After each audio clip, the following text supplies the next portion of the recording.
Hello, Tieraholics, and welcome to Tier Punks. I'm Michael from Michael the Gathering, and I have with me today Sam from the Draft Punks. Sam, our resident professional Magic player. How are you doing today? Don't tell the pros I'm actually just a humble draft punk. That's all I am. You might be a draft punk, but humble is the opposite of what you are.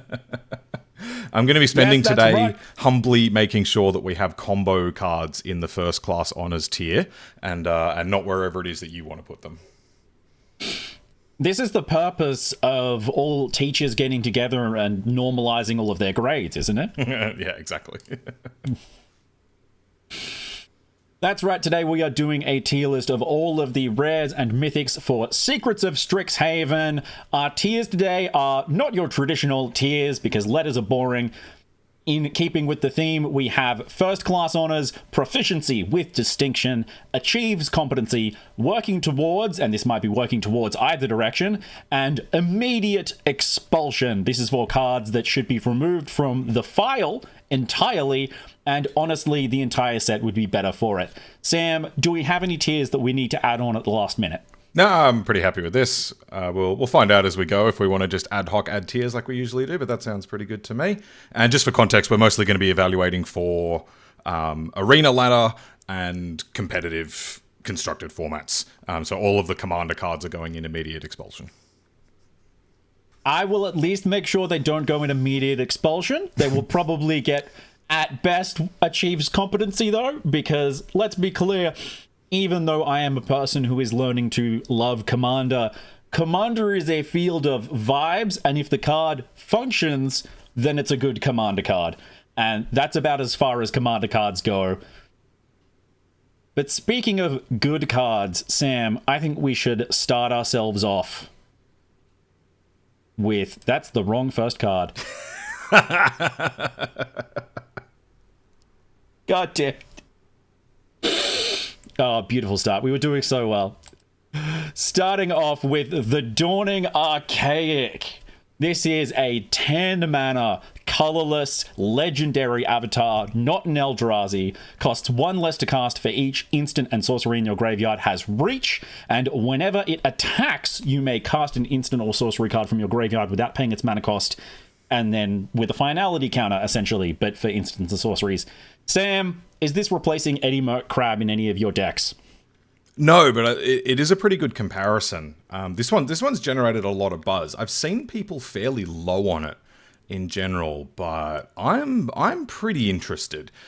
This does require a fairly specific shell. Okay, so a powerful, like a card like Eddie Merc Crab can go in most Spellslinger sort of decks and has done very well in the standard prowess deck. Card like the Dawning Archaic is a lot more intensive. It's not going to slot into the regular standard prowess deck, but if you've got possibly an older format deck that can aggressively self-mill and is almost entirely instants and sorceries, this can get there. We have a bunch of examples like that. I'm not saying it's necessarily going to go in these decks, but Pioneer Phoenix with Artist Talent just turbo fills its graveyard. It is able to cast treasure cruisers like Ancestral Recalls. Modern Ruby Storm can do a very similar thing. So are we going to see a deck like Ruby Storm pick up the Dawning Archaic as like a sideboard duke that it could play instead? Or are we just going to see another sort of deck that's got that sort of machinery with this really powerful, doesn't even have to be 0 mana, but potentially 0 mana threat that it can drop fairly quickly?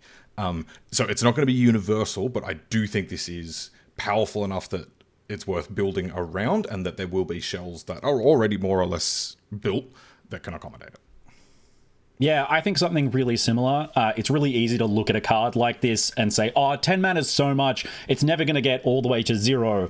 Or you look at it only triggers when it attacks. What do you mean I'm going to cast this and have it get removed immediately? And you're just sort of overlooking the fact that there are going to be situations where in a perfectly reasonable spells deck, this is a 3 mana 7/7 with reach that is threatening to start casting stuff from the graveyard, which is just insane, as it's like... Even when people say things die to removal, it is really important to respect that how urgently something draws removal is a measure of power. And for me, this is first class easily. Yeah, and then the fact that, like, a lot of the part of the reason that the prowess decks turn to a card like Eddie Crab is because it doesn't die to the same sort of removal that the rest of the deck does. So yes, it like dies to Doomblade, but it doesn't die to Seam Rip and Fire Magic. Yeah, right. Like just all of the kind of small removal spells. The number of removal spells that can take care of a 7/7 is relatively short. So yeah, I like this a lot. Yeah, I'm totally down. Let's go high on this one. Let's go first class. Yes. I first ever first card in first class. And we can follow that up with the opposite, which is, Sam, read me Together as One, because I don't think I'll be able to get through it without getting mad. We're not going to spend too long on this one, viewers. Together as One is 6 generic for a sorcery. It has Converge. Target player draws X cards. This thing deals X damage to any target, and you gain X life, where X is the number of colors of mana spent to cast this spell. Bad. Now, yeah, Sam, the briefest moment that I want to spend on this is, as a designer myself, I want you to imagine a world where this costs 3 mana, possibly even 2 and a blue. Does that not sound wonderful? Yeah, that sounds great.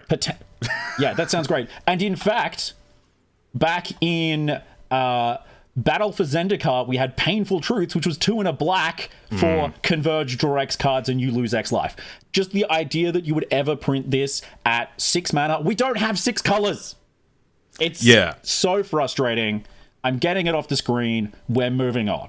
It's basically just a very much worse Jeskai Revelation. Absolutely. Jeskai Rev is fairly fringe at this point. Anyway, Editor Michael, put the "a sorcery, will this affect its constructed playability" meme on screen. I love that so much. It's so good. All right, let's talk about Antiquities on the Loose. This is our first white card. 1 white for a sorcery that creates 2 red and white spirit... Sorry, 2/2/2 red and white spirit creature tokens. Then if the spell was cast from anywhere other than your hand, put a +1/+1 counter on each spirit you control.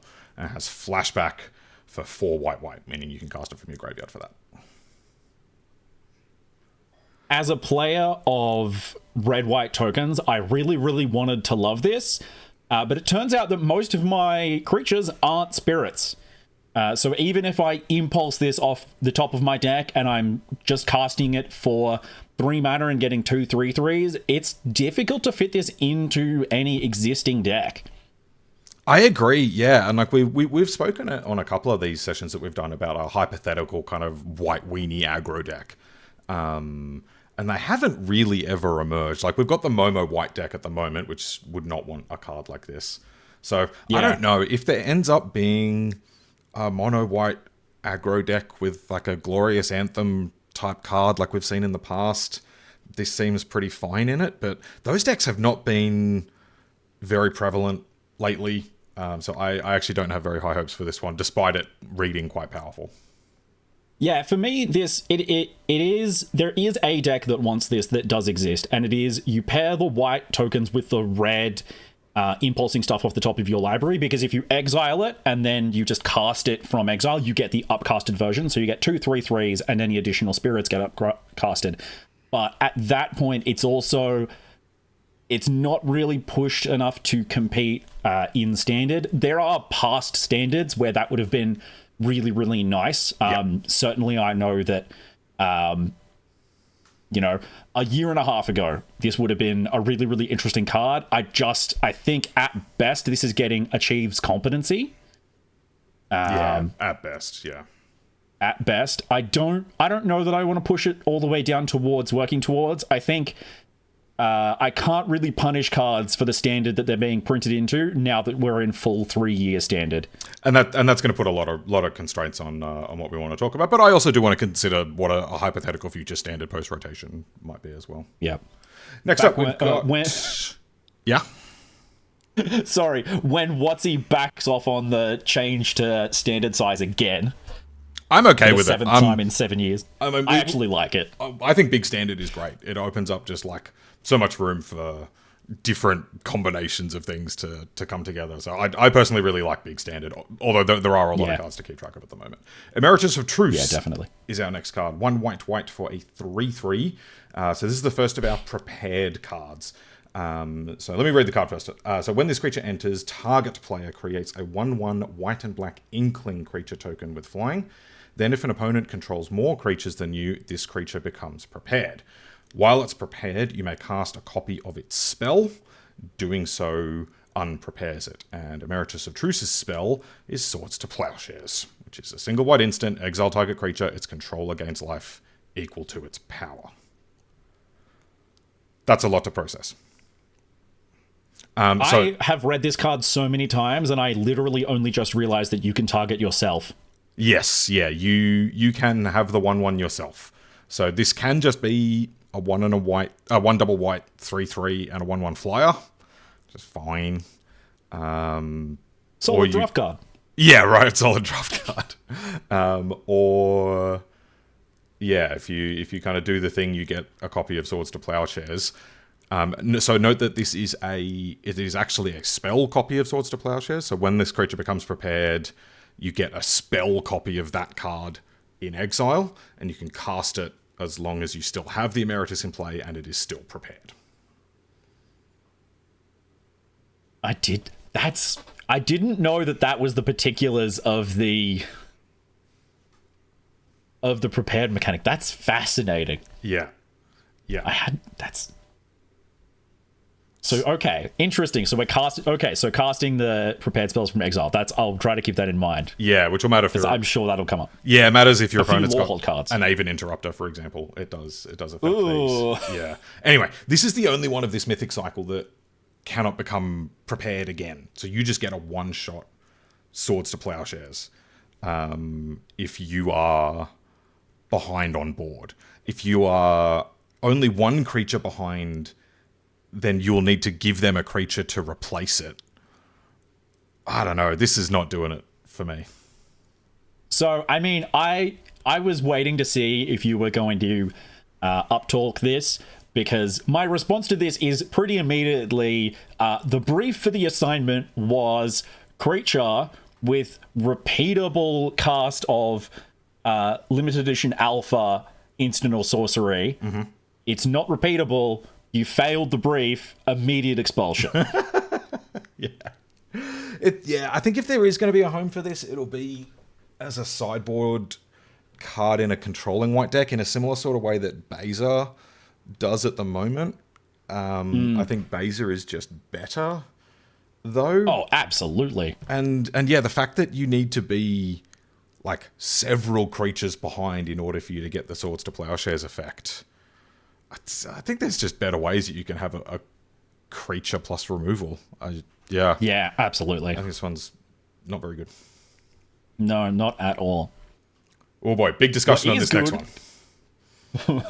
Erode is a 1-mana instant, which I would prefer to have on my Cat Cleric, that says destroy target creature or planeswalker. Its controller may search their library for a basic land card, put it onto the battlefield tapped, then shuffle. So this is Path to Exile, but it destroys instead of exiling. Sam, how many decks is this going to go into? I want to hear your takes first, because I think we have different opinions on this card. Ooh. So I'm excited for this card. I don't think it's going to be a huge competitive powerhouse, just because at the moment the decks that are sort of in and around standard aren't particularly... There's some decks that are, but most decks aren't particularly worried about having a creature of theirs eroded. There's a real chance that this shows up in a green-white landfall deck, and it's just being used to further trigger landfall by targeting Earthbent lands. But I'm not catastrophizing about this the way that some other people are. My issue with this is the same issue that I have with Path to Exile, which is that it's fundamentally a weird card that makes weird sort of play patterns. So, I mean, I'm happy that it's at rare, and I will be watching its career with great interest, certainly. Yeah. There have been Yeah, very hot takes given about this card, and a lot of people are saying this is unplayable. Path Through Exile is not playable in 2026.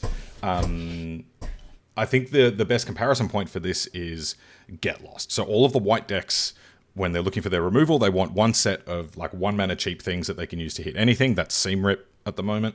And they want one thing that can hit bigger permanents, higher mana value creatures, and ideally planeswalkers, which is Get Lost at the moment. Get Lost is terrible.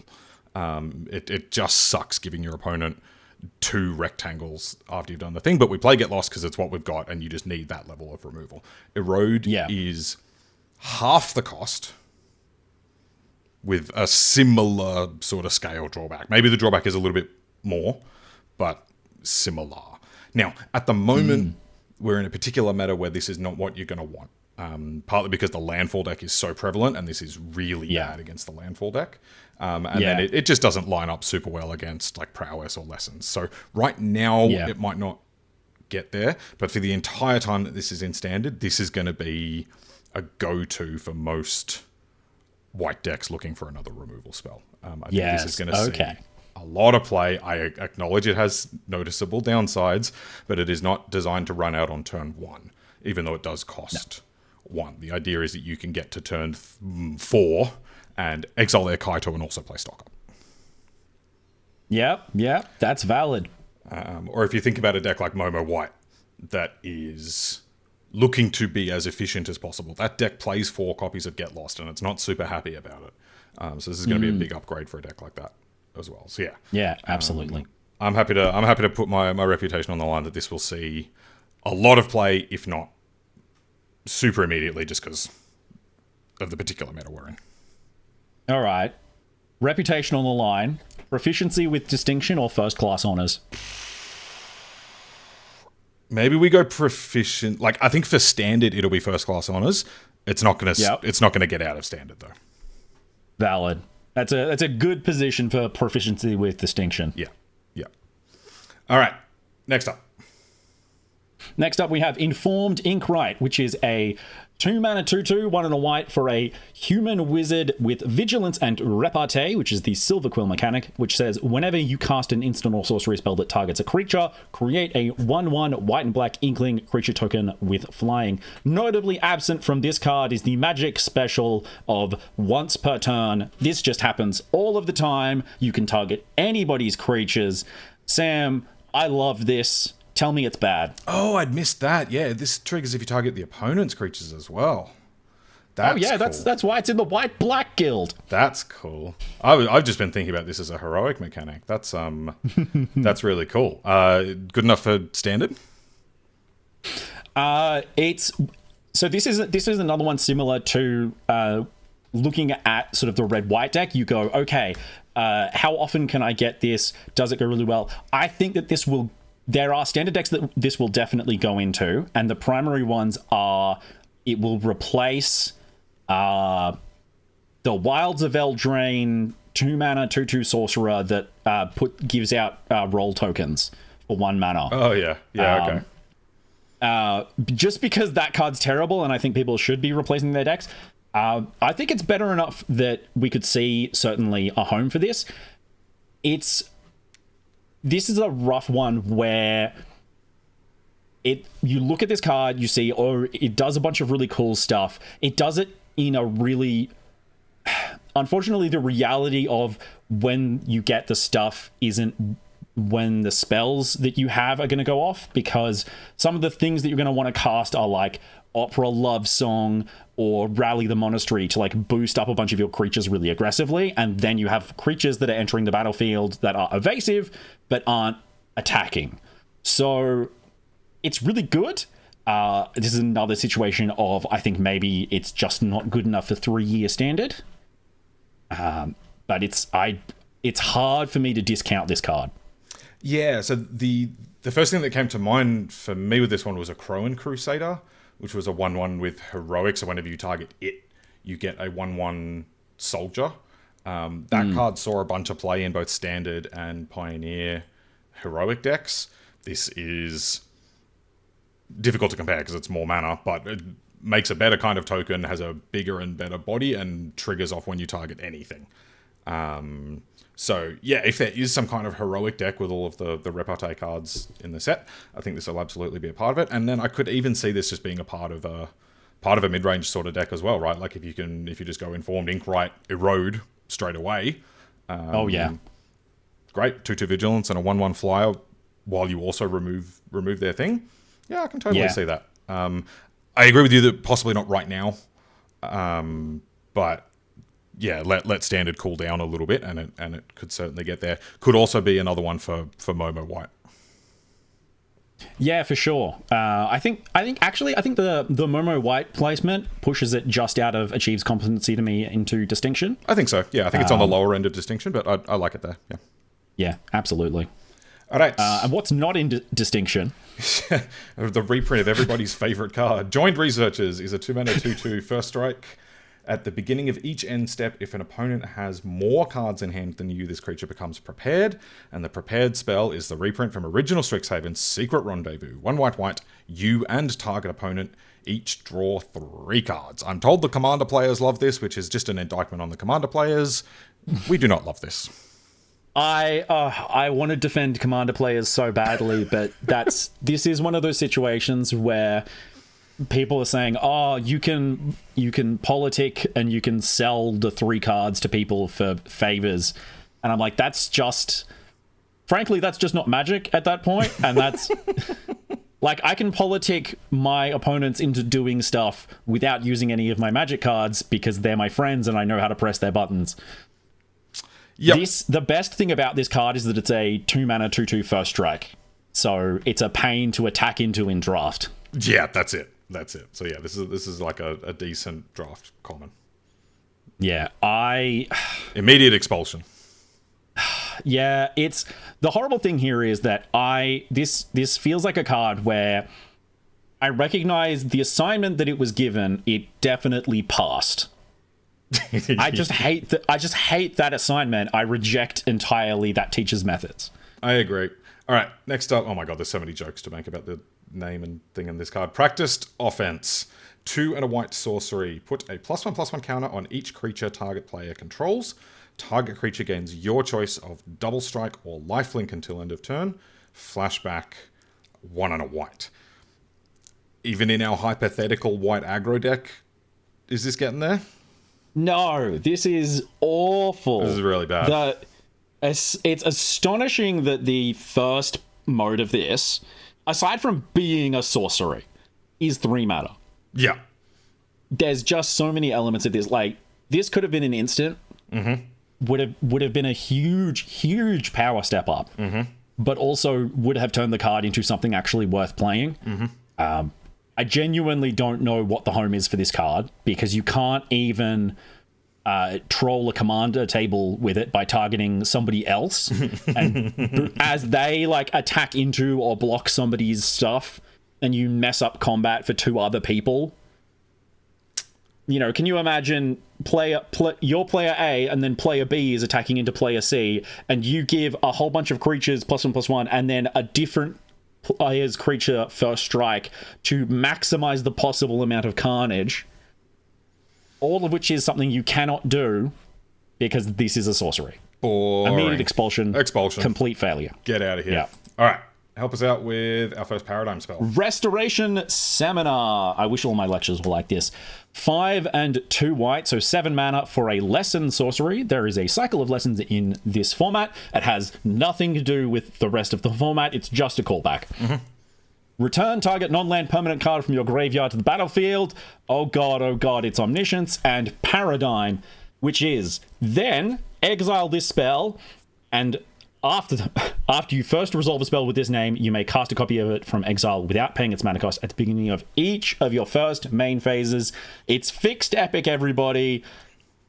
I don't even know if that's a good thing. And by fixed, we mean they just took the downside off it. The main issue that we had with epic was that it was repetitive. Yep. You were just casting, like, all the downside on Epic was you couldn't cast any other spells for the rest of the game. This will let you cast some other things, I suppose, but you're still just going to do this every single turn, and I have worries about how repetitive that's going to be as well. I don't think this is a constructed player. No, certainly not.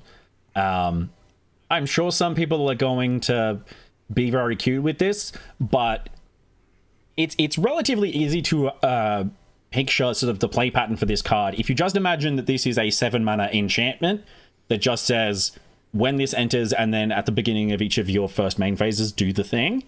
At which point, this is a deeply unexciting card, and I would be trying to cheat this into play at best.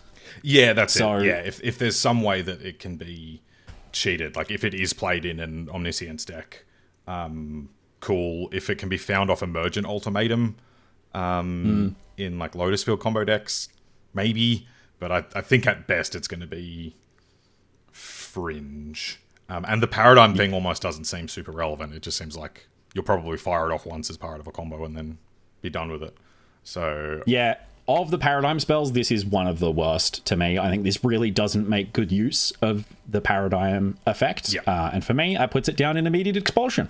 Okay, deal. We don't have any mild fails so far in this. No. List.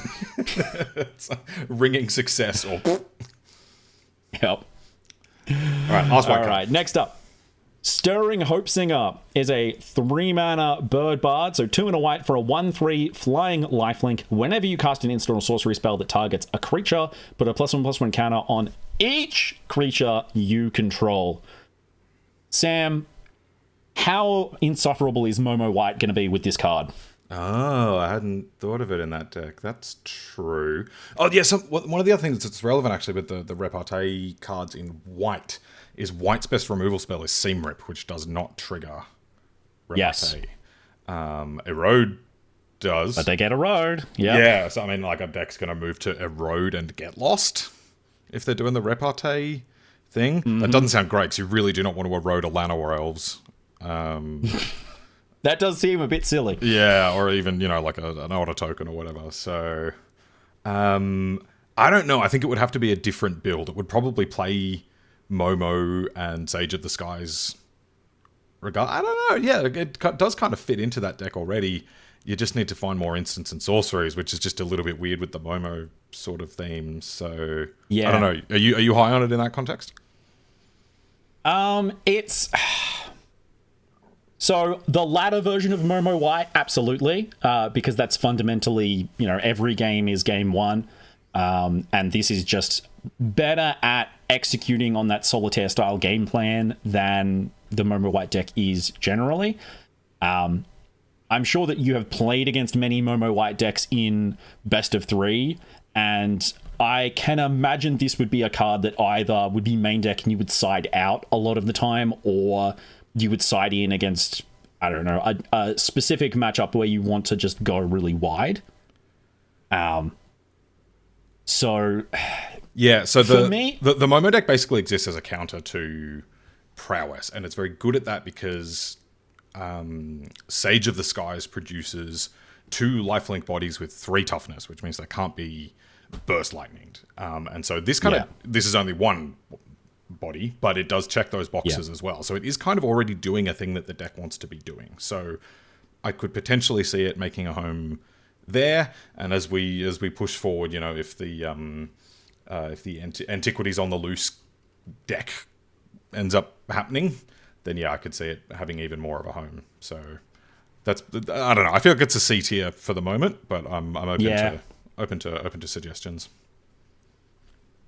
I am completely happy with that grade. Blue cards. All right. First one is the blue Paradigm card. This is Echo Casting Symposium. 4 blue for a sorcery lesson. Target player creates a token that's a copy of target creature you control. And it has Paradigm, so then just repeats every turn after that as well. Are we interested in this one? I have no idea what we're doing with this in Standard. All I know is that the only acceptable uses for this are you get a phage, and you get a phage, and you get a phage. Or there are plenty of existing combos in Commander that are, I create a copy of a creature that gives me an additional turn. At which point, I have infinite additional turns, I win the game. Yeah. So, like, Yeah, I like that both of our first thoughts with this was everybody gets a phage. Yep. That was exactly my thought as well. Yeah, I don't think this is it in constructed. The only thing I will note is that there is a Pioneer Lessons deck, which is playing some of the learn cards from original Strixhaven, so that it can pick up accumulated wisdom from the sideboard as well. So will some of these paradigm cards make it over there? Even then, I don't think so. Like, do we want a 6-mana clone to be able to go get sometimes? It just, I don't know. It doesn't seem good. I'm not seeing it on this one either. Yeah, I'm completely happy to give this achieves competency, because this does do it actually does something with the paradigm. You know, I make a new copy of something every time I have a turn. It immediately makes you go, okay, if I'm going to copy something every turn, then that's a puzzle that's just asking to be broken in half. Naturally just, you know, goes off forever, as opposed to the white one that requires you to have increasingly more cards in your graveyard. But yeah, I wouldn't give it proficiency with distinction on account of the fact that it's not pushing into any competitive decks. I won't say real, because I don't feel like being mean quite yet. Okay. All right. I think that's generous, but I'll accept it. All right. Next one is going to be an interesting discussion. We have Emeritus of Ideation. 3 blue for a creature human wizard with flying, ward 2, enters prepared, and when it attacks, you may exile 8 cards from your graveyard. If you do, it becomes prepared again. And its spell is Ancestral Recall. Single blue, instant, target player draws 3 cards. We are going to get to cast Ancestral Recall in this standard. Hooray! All right, I want to hear your thoughts first. Casting Ancestral Recall when you're already at the ability to put a 5-mana 5/5 onto the board is very different to casting Ancestral Recall randomly for 1 mana on turn 2. And I mean, I don't hate this. The fact is that this is the kind of card where the body matters, and playing a 5-mana flying ward 5/5 that either, if you play it on turn 6, immediately draws you 3 cards, or can just be, you know, you can pay the second installment to draw 3 cards later, and then potentially even draw more cards, is quite solid. I don't think it's pushing anything out of any existing big standard decks. But for me, this is a proficiency with distinction. It really gets what it wants to be, a solid creature with a good secondary effect and a honestly pretty fair sort of reloading mechanic. Yeah, so the comparisons that I've seen to this were, number 1, Quantum Riddler. 5 mana, big body, hard to remove, that draws cards. That's, I guess, the favorable comparison. Some people were saying, well, no, it's actually a little bit more like Arcanus the Omnipotent, which I think is also in Standard, which is tap, draw 3 cards. Yes. I think it is closer to Quantum Riddler, and the fact that we're making that comparison, I think, says that this is good. This whole conversation we've been talking about playing it fair, and I think the best things to do with it are actually quite unfair. For sure. A couple of things. First of all, flickering this is so good. And we do have a bunch of 1-mana flicker spells in Standard. There's a 1-mana, there's Splash Portal already in Standard, and then in this set we're getting another, I can't remember the name of it, but there's another 1-mana flicker spell in white. So that gives us 8 1-mana flicker spells. With the Emeritus, that lets you then just pay blue and draw 3 cards. Yep. That's extraordinary, right? Even if you get to turn 4, flicker it, draw 3, flicker it again, draw another 3. Holy moly. So that's nuts. Then we can also lower the cost on it by reanimating it with Superior Spider-Man or Cabero. Yep. So, you know, if you don't want to wait till turn 6 to be able to play your thing and draw 3 cards, okay, we can do it on turn 5 in that case. It also is a 5/5 with Ward 2. That is not super easy to remove. Back to the Eddie Merc Crab thing, right? This doesn't get Seam Ripped, it doesn't get Burst Lightninged, and all the bigger ones are now suddenly really expensive to remove it. So I think a lot of the arguments against this card are really just kind of saying, you know, dies to Doomblade, therefore not good. But I think there are a lot of ways to abuse this, and even if you have to play semi-fair, I still think it's really good. I don't think I'm going to go honors on it, but it wouldn't surprise me if it does end up being a very strong player. So yeah, I think I'm with you on proficiency with distinction, and I like towards the top end of that. I think this card is really good. Yeah, absolutely. All right, you're up. All right. Exhibition Tidecaller. 1 mana for a 0/2 Djinn wizard with Opus, which is the Strixhaven mechanic. Whenever you cast an instant or sorcery spell, target player mills 3 cards. If 5 or more mana was spent to cast that spell, that player mills 10 cards instead. Sam, how many of these are you going to put together to make standard Brain Freeze into a thing? That's real, right? I'm really into this. I think this is a really easy way to fill up your own graveyard, right? If we want to pair it with the very first card that we talked about, the Dawning Archaic, that's going to turbo put your library into your graveyard. If you're just playing a 19 land deck with 4 Tidecallers, 4 Archaics, and then a bunch of 1 mana spells, you are going to fill that graveyard really quickly. So whether you are doing this kind of delve style fill up the graveyard thing, or if you're trying to do Phoenix things, Reanimator things, Treasure Cruise things, like whatever, this is such an easy way to enable that. Or if you're playing it in some sort of combo, which is often trying to fill up the graveyard with things to get the combo going. Once you've got set up, you then just point everything at the opponent and they die instead. So this is both enabler, potential win condition, 1 mana. Whoa. Yeah, huge card. Absolutely first class honors for me. I'm stunned that I haven't seen a card like this before, to be honest. Yeah. Just whenever you cast an instant or sorcery spell, target player mills 3 cards. I'm like, oh, I'm sold. First class honors. This is going to be everywhere. I think we're going to see a lot of this. Yeah. And I've not seen a huge amount of hype for it either. I know you and I were really excited about it when it first came along, but I think this is going to do a lot of things. And as you say, it can also just be, just like a preemptive brain freeze. Very interesting. I see this as a small blue creature, and my brain's like, okay, is this going to show up in Legacy? Sure, absolutely. Yep. And has some similarities to Hedron Crab as well. Which the modern mill deck plays 8 of. So yep, absolutely. And this is much more flexible and much more powerful, I think. Cool. All right, next up we have Harmonized Trio, another blue 1 mana creature. This one's a 1/1 Merfolk Bard Wizard with tap 2 untapped creatures you control, so it has to be other creatures, giving you a total of 3, hence the name. This creature becomes prepared, and its prepared spell is Brainstorm. 1 mana, instant, draw 3, and then put 2 cards from your hand on top of your library in any order. Sam, I don't like this. Me neither.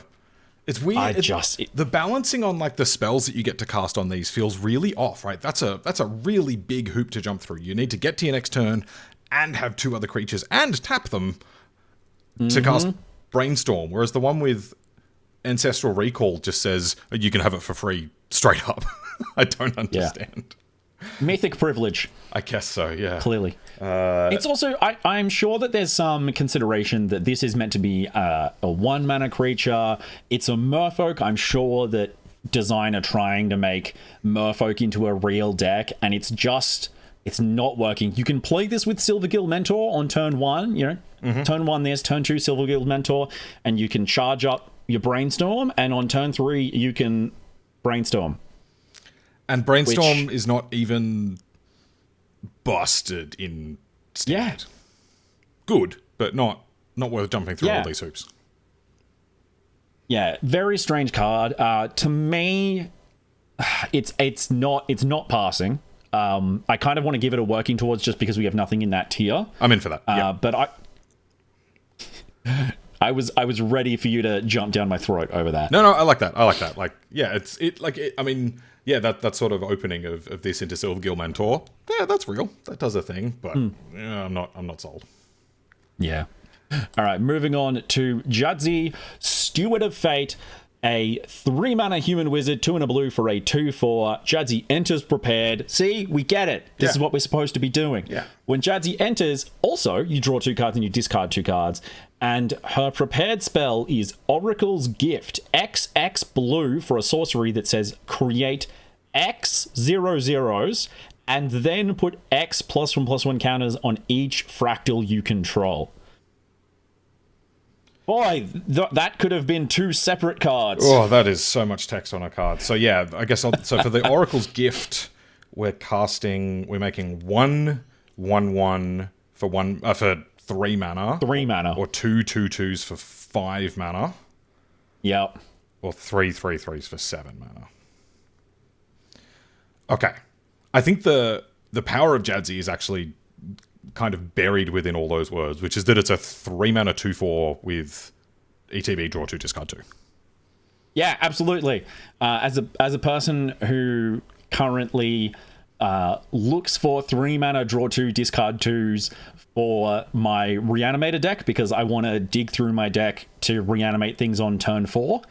I'm super excited for a creature that comes in and then blocks stuff quite well because everything else is just a 2/2. Yeah. So we've got 2 of this sort of effect in standard at the moment. We've got Scholar of Steamcore Scholar, and we've got Foundations Kiora. So yeah, both of these are 3 mana ETB, draw 2, discard 2.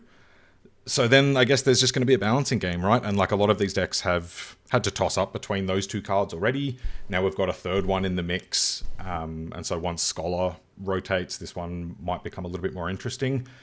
So in any decks that are just triggering off, drawing lots of cards, discarding cards, which we have seen a lot of in current standard, putting things into the graveyard, like this is going to check all of those boxes. And so, yeah, if you want the ability to cast Oracle's Gift instead of the various benefits that Scholar and Kiora offer you, sure, this is like another option. It's not really going to move a lot of needles, but it will potentially see play. Seems like it's achieving competency to me.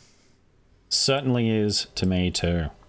Next up, we have Mana Sculpt, 1 and 2 blue. This is our cancel for the set. Instant counter target spell. If you control a wizard, add an amount of colorless mana equal to the mana spent to cast the spell at the beginning of the next main phase. This does mean you have to actually track that.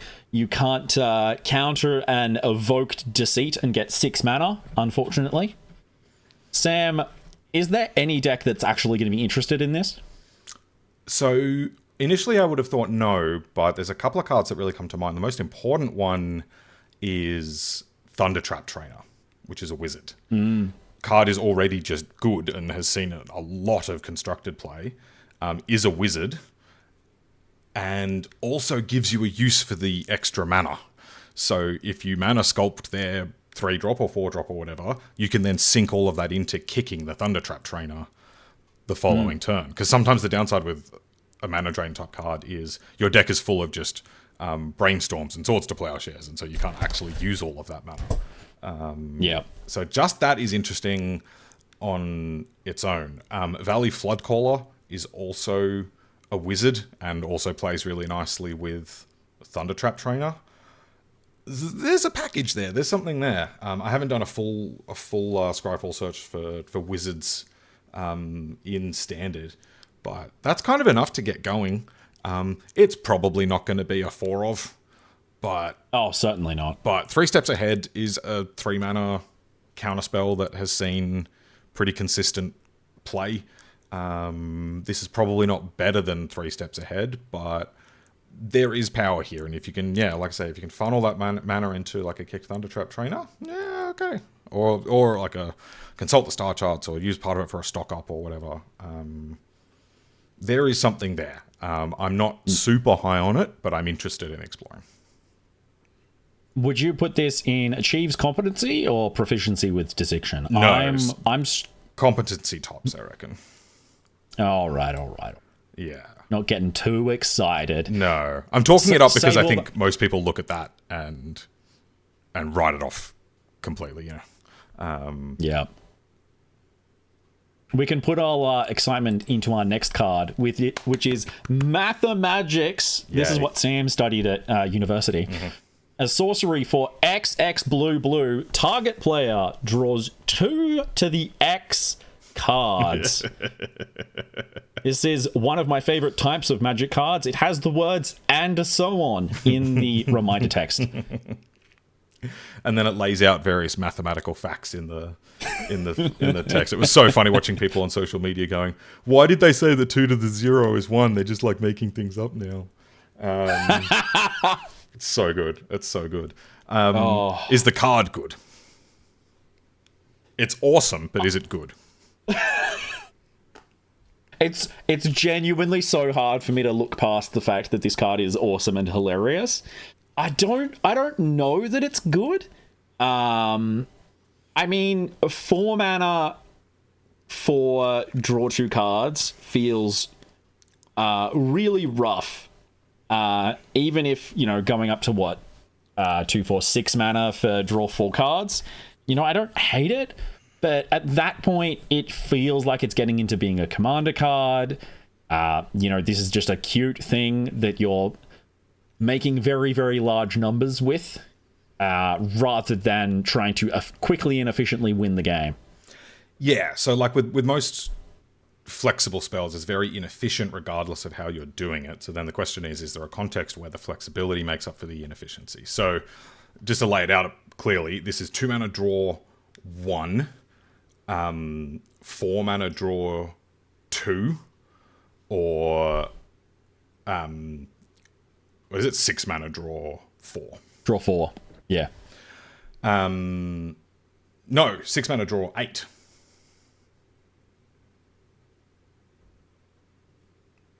No, because if it X is 2... Oh, sorry. Yes, yeah. The maths is hard. Maths is very hard. Okay, the place that I can actually see this working is if you have some sort of big mana deck, whether it's a combo deck or just a big mana deck. Otherwise, I'm thinking like the Tamer Analyst sort of big mana deck. Yeah. That is interested in having a win condition that can be used for other purposes. So this is your win condition, because once you produce 1,000 mana, you point it at your opponent and deck them. Oh, of course. Sorry, I shouldn't say 1,000. Once you get to 14 mana, it kills the opponent. Yeah. Once you get to X equals 6, it will deck them and kill them instantly. Yeah. So if you've got a deck that's trying to work up to that, this can be your win condition while also drawing you towards it. That's pretty good. So it's not as effective, like it's inefficient at every point on there, but unlike a card like, say, Brain Freeze, which usually doesn't do anything until it's killing the opponent, this at least does something on your way there. I think that's pretty niche, and even then it'll probably be a one-off. So this might just be like an achieves competency sort of thing, but I think in a very specific deck, this could be like exactly what you're after. Yeah, I couldn't possibly give this a failing grade, but this deck knows that it's not getting anything. This card, knows that it's not getting anything above achieves competency, and I think it's just happy to force the teacher to give it its passing grade. Yeah, this is the one that's passing just because it's so well beloved by the teachers. Yeah, it knows it can get away with it. All right, next up we've got Pensive Professor. 1 blue for a 0/2 human wizard with Increment. This is the Quandrix ability. And it says, whenever you cast a spell, if the amount of mana you spent is greater than this creature's power or toughness, put a +1/+1 counter on this creature. Whenever one or more +1/+1 counters are put on this creature, draw a card. This feels pretty good to me, Sam. It's not exactly a threat of any particular kind, but I do like that the next time that you spend any amount of mana, you immediately start drawing cards, which feels pretty sick to me.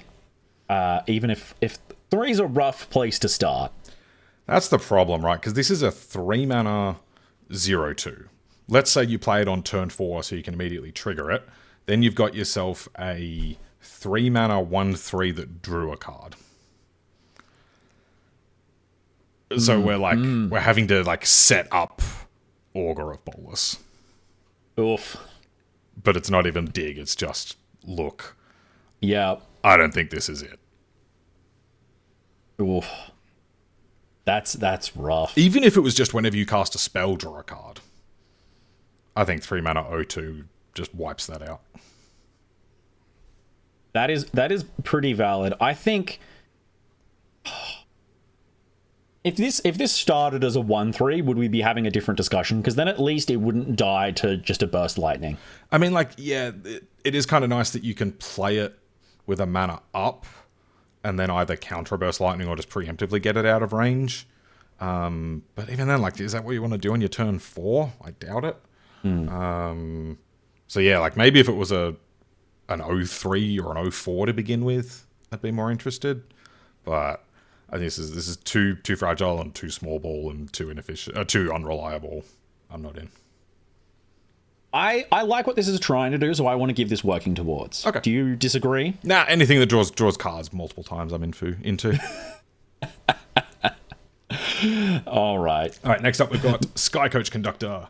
This is a 2 and a blue, 2/3 bird pilot with flash, flying, and vigilance. Enters prepared, and the spell is All Aboard, which is single blue instant. Exile target non-pilot creature you control, then return that card to the battlefield under its owner's control. Ooh. You were saying something earlier about 1 mana flickers, Sam. Yeah. And then this is pretty good just on its face, right? 2/3 flash, flying, vigilance. Yep. There's a pretty good pedigree for those sort of stats. So yeah, if we've got some sort of flicker deck, and then this works really nicely with Ang and Aven Interrupter, albeit sitting at the same point on the curve.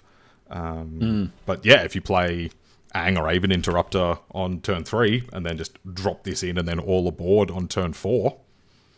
Yep. Right. And All Aboard being an instant as well, this is one of those cases where I'm actually like, I don't think this needed to be an instant. I think this would have been a perfectly serviceable sorcery, and the fact that you can just hold up the All Aboard for whenever you want, just like a real train conductor, is just incredibly good. It makes it really, really good for dodging removal, which is an underrated aspect of flicker spells, in my experience. So for me, this is a solid proficiency with distinction. I like it there as well. Yeah, I like it. Yeah, can you imagine a line of like they play turn 3? So you play turn 3 Ang to bounce either a spell or a creature, and then on your next turn you just pass, and then on their turn they try to kill the Ang. In response, you drop this in, flicker the Ang out, remove another thing, like just ridiculous. Oh, it's so rude. That's cool.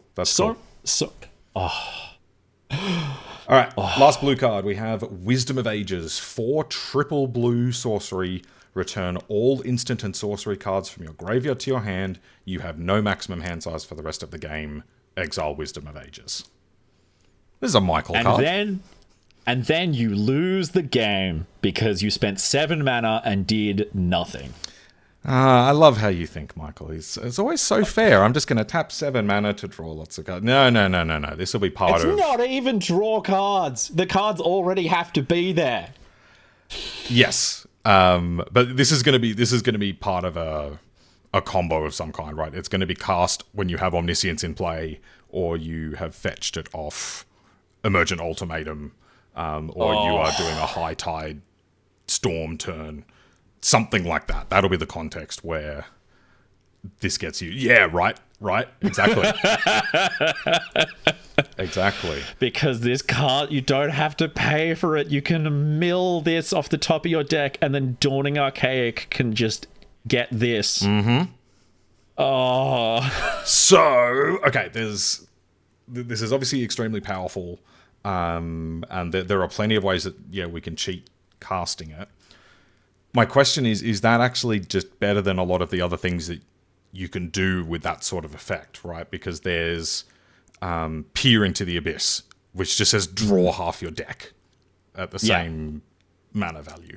Or we could just Past in Flames or Leer, which doesn't draw them, but lets you cast them in that turn. If we're doing a Storm sort of turn, you can use that sort of effect. So I think this is really powerful. I'm just not convinced that it's best in class. Certainly.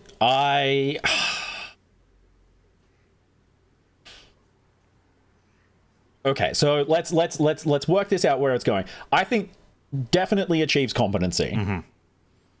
Are you pushing this up to proficiency with distinction just off how good it is when you cheat it? Because I will, like, cards on the table, I'm against this card because I'm not a fan of combo payoffs that are a brick unless you cheat them. Yeah. And I think I agree with you. Yeah, I think ultimately this is just like a double-costed Past in Flames. Yeah. And I think we've already got a couple of Past in Flames effects in Standard. Like there's Iroh at least that does that sort of thing. So yeah, I don't think it's going to do anything in Standard. It might do something in other formats, but I think it'll be pretty niche. I'm happy with the Chief's competency. I look forward to the Draft Punks video where you cast this off of a Dawning Archaic, and it goes in the thumbnail. I'm just gonna pick this, even if I've got like 3 removal spells on my deck. This looks awesome. All right, Nothing take us wrong into with black. that, I suppose. All right, Decorum Dissertation is 3 and 2 black, a sorcery with target player draws 2 cards and loses 2 life. Paradigm. This is the most milquetoast, boring argument that I've ever seen. Seizan, my beautiful demon from my schoolyard days, what have they done to you? Yeah, this is not very exciting. Are we just chucking all of these down in the bottom tiers? No, the clone passed. Oh wow, you were generous. Yeah, okay. This one's not passing. Yeah, right? you said it at the time too. Yeah, this one's I'm not like, getting no, it gets right? a passing grade.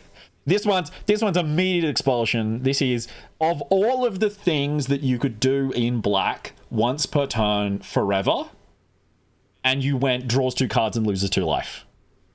Unbelievable. The other thing is, you do not have to cast the copies every turn, which makes this so much less interesting.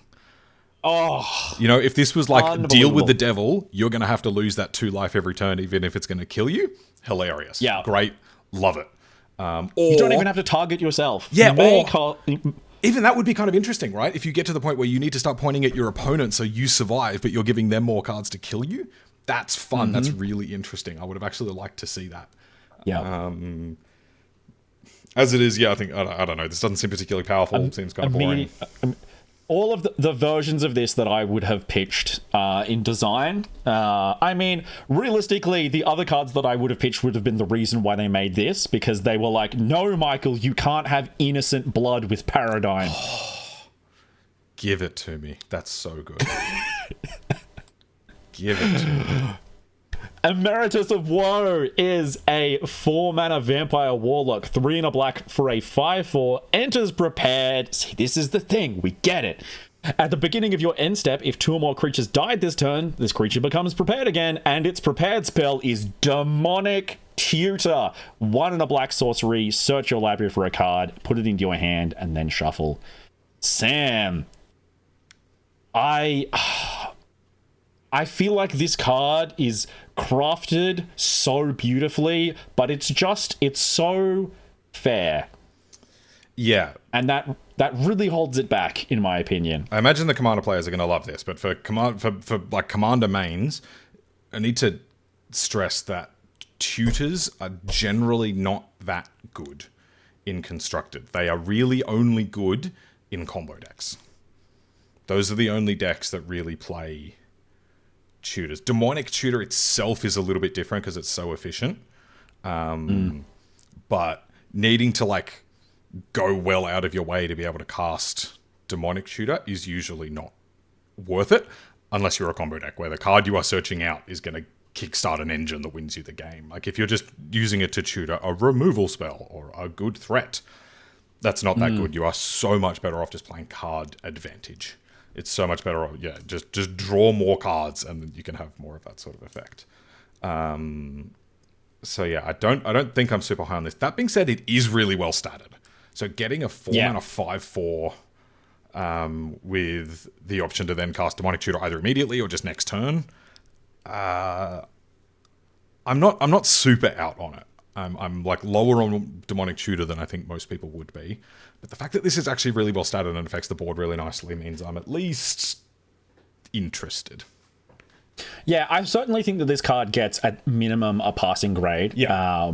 I think it's funny that of all of the I keep going to say Legends Alpha, limited edition Alpha spells, Demonic Tutor is one of the ones where recasting it over and over again is kind of missing the point, because as you've said, you should really only need to tutor your entire deck for whatever you want one time.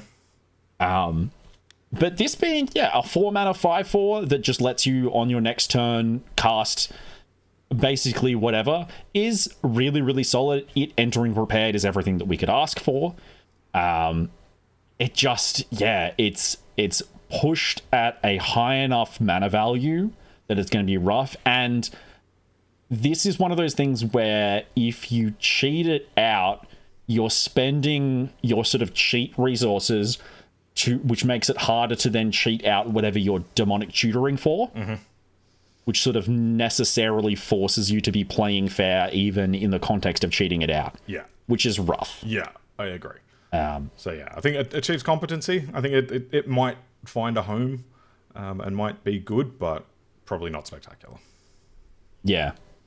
Cool. All right. Next up, we have Grave Researcher. 2 and a black for a 3/3. At the beginning of your upkeep, surveil 1. Then if there are 3 or more creature cards in your graveyard, this creature becomes prepared. And its prepared spell is Reanimate. Recently banned from Legacy. Single black sorcery. Put target creature card from a graveyard onto the battlefield under your control. You lose life equal to that card's mana value. How do we feel about this one in Standard Reanimator? So... I'm a weird person who has removed the Formidable Speaker from my Kavero Reanimator deck. But this actually, I think, would be quite good. I think it's really interesting that this pushes the deck even further into black and is even potentially a reason to go come back out of green again. I think that'll be really, really interesting. As much as the green is really, really useful, mainly for cards like Wistfulness, because... boy, I love exiling Rest in Pieces. I keep looking at this and I think to myself, all of the rates are good. Reanimate just is that good. And I'm prepared to play this on turn 3, wait until turn 4, and then play this for 1 mana. Decks are running Zombify in Standard right now. And they're not the best, they're not competing with your Badgermole Cubs and your Prowess decks, but they're very real decks and they are a bar that you have to clear if you want to consider yourself to be competitive. So this is just good to me. Like, this feels like it passes. It feels like in any other Standard this would be an insane card. Yeah, I guess the other thing to remember is that a lot of the stuff to reanimate in Standard is a little bit awkward, because reanimating Bringer doesn't do the thing. Reanimating, not Grief, Deceit and Wistfulness just gets you the body and then you lose 5 or 6 life. So really you're just hoping to reanimate Superior Spider-Man copying Bringer or whatever. So that is a fair few hoops to jump through, on top of the fact that you need to get to your next turn and meet the creature requirement. I'm not saying... I mean, if you're prepared to do a proper pay essentially half your life total, Reanimator decks are playing Arden the Usurper, which is the one that then reanimates a bunch of demons. Reanimate actual capital V Valgavoth. Which I respect. I mean, Valgavoth's a great one. Valgavoth is a really good one to hit off this. Yeah, for sure. Just the fact that you need to get to your next turn makes me a little bit wary and probably just puts it in C tier for me. Yeah. But the power is there. I actually really like the idea of Valgavoth. That's actually a really good shout. Yeah. All right, nice. Next up, we have Moseo, Vane's New Dean. Is 2 and a black for a 2/1 bird skeleton warlock legendary. Flying.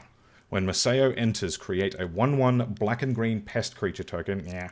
With whenever this token attacks, you gain 1 life. And it has infusion. At the beginning of your end step, if you gained life this turn, return up to 1 target creature card with mana value X or less from your graveyard to the battlefield, where X is the amount of life you gained this turn.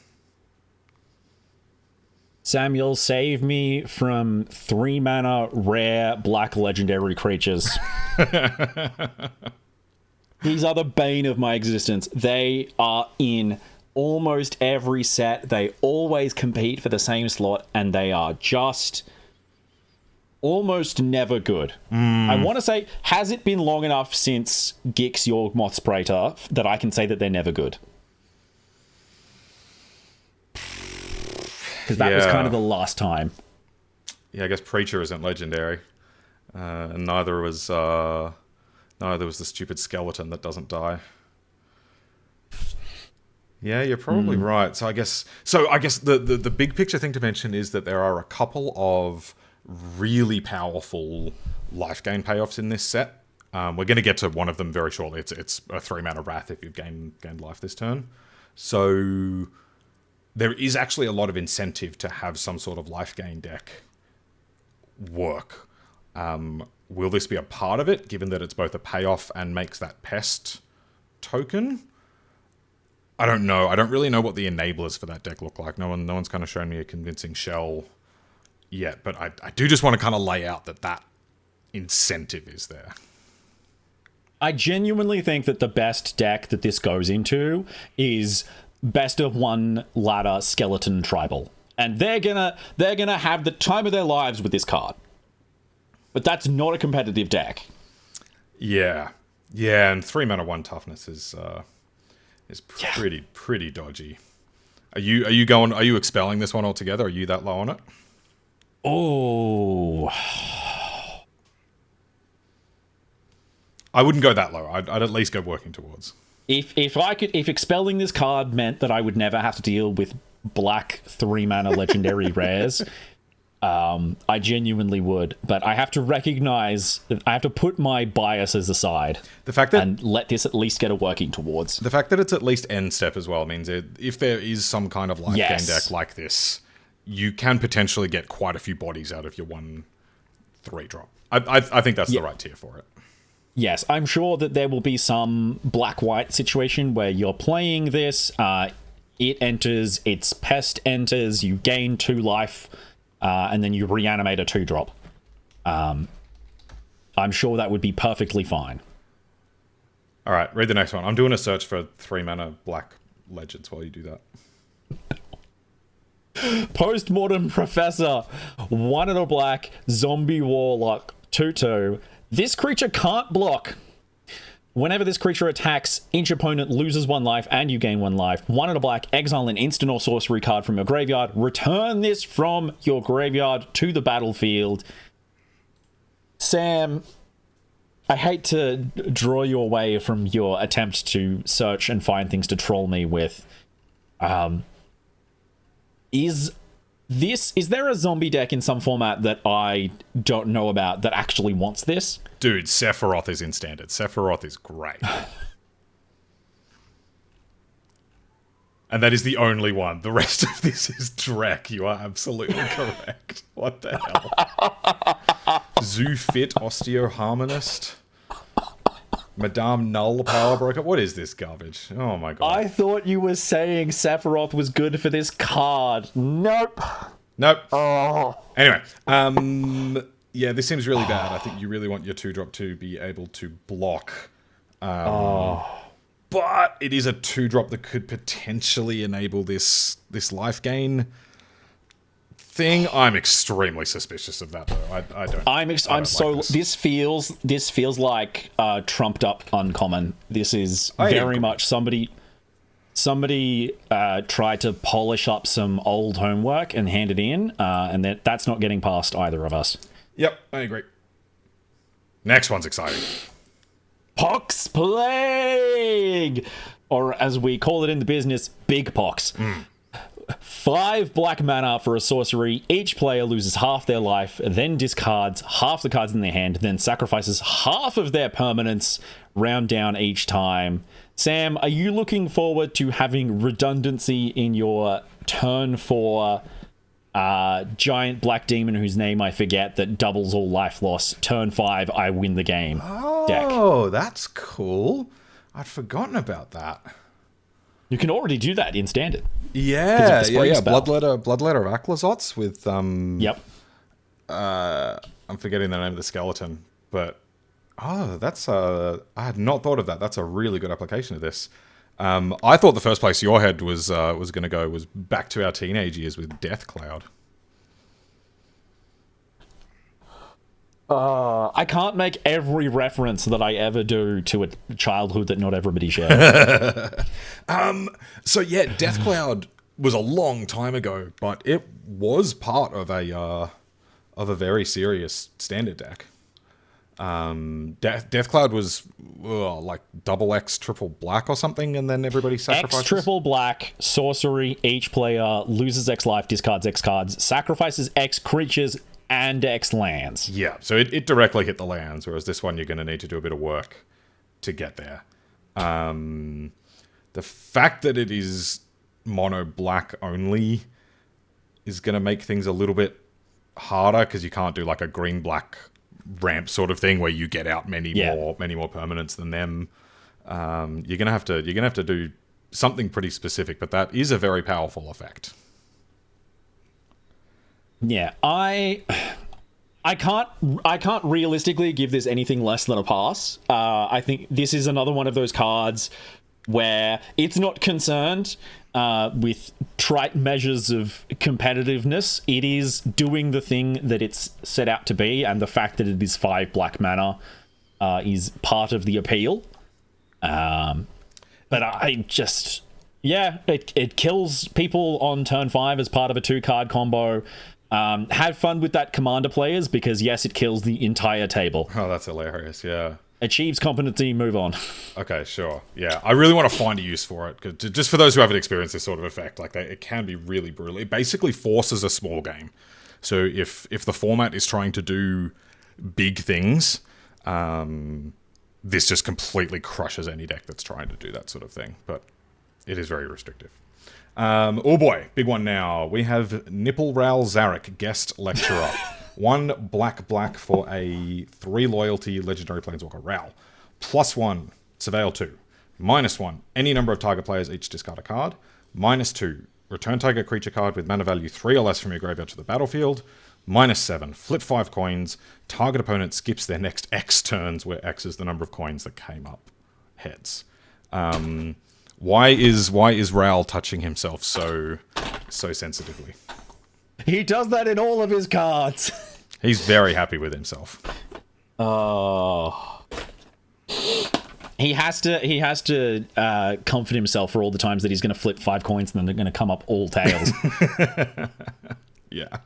This is not Liliana of the Veil. It wants to be so bad. Mm-hmm. And it's just, to me, this is just, it's not good. If you're going to play this and plus to Surveil, that feels like such a waste of 3 mana. If you're going to reanimate something, then yeah, okay, sure. It's an additional copy of whatever 3-drop that you have in your graveyard. The fact that it ticks down to make people discard cards really just makes it a healthy and non-degenerate card in my mind. And as with many planeswalkers, the ultimate is mostly just a meme. And I would be shocked if you have anything else to say about the card, Sam. I do have something else to say about the card, which is that it fits in almost perfectly in Pioneer Greasefang. Which is, just for those who don't know it, it's a Pioneer deck that is looking to get Parhelion 2 into the graveyard as quickly as possible, and then play Greasefang to reanimate, and then crew the Parhelion 2. It is already a fairly consistent and quite powerful Pioneer deck. This does 2 things that deck wants to do already. It gets the Parhelion out of your hand, while also attacking their hand. So that deck has played Liliana in the past. But then the big one is it just reanimates the Greasefang. So, you run out the Greasefang, they kill it on sight, as they are supposed to do. You can just follow it up with the Rowl and just do it again the next turn. Oh, no. So, yeah, I think it finds a home in that very specific deck. And I guess if there's any other sort of graveyard-based deck that has a 3-drop payoff, like potentially in standard Sephiroth decks, maybe. A lot of the standard stuff is kind of at 4 mana, but anything that's got like a centerpiece at 3 mana and is using the graveyard, I actually kind of like Rail. Oh, that's so rude. I think going into a solid Pioneer deck gets it at least to Achieve's competency. Is that enough of a real deck that it's getting pushed up to Distinction, Sam? I think so. Yeah, it is a real deck. It is a reasonably top tier deck in Pioneer. I defer to your expertise on this one in that case. Yeah, and I think that kind of genre of effect could be replicated across a couple of different decks in Pioneer, maybe Modern. So yeah, I think low end of proficiency with Distinction, but I do like it in that tier. All right. Next up, we have Scheming Silvertongue. That is a 2-mana Vampire Warlock, 1 and a black for a 1/3 flying lifelink. At the beginning of your second main phase, if you gained 2 or more life this turn, this creature becomes prepared. And its prepared spell is Sign in Blood, a sorcery for black with target player draws 2 cards and loses 2 life. Sam, I love this card. I don't think it's hugely powerful, but this feels like what the prepared mechanic would be if they weren't trying to pander to the age of Magic as Richard Garfield intended it, spell slinging. Yeah, I really like this. I really like this one. I think 1/3 flying lifelink, that's already like a pretty good stat line. It like combats auto tokens and doesn't get burst lightning. Like that's pretty good already. And then you just need 1 +1 counter on it for it to be able to self-enable.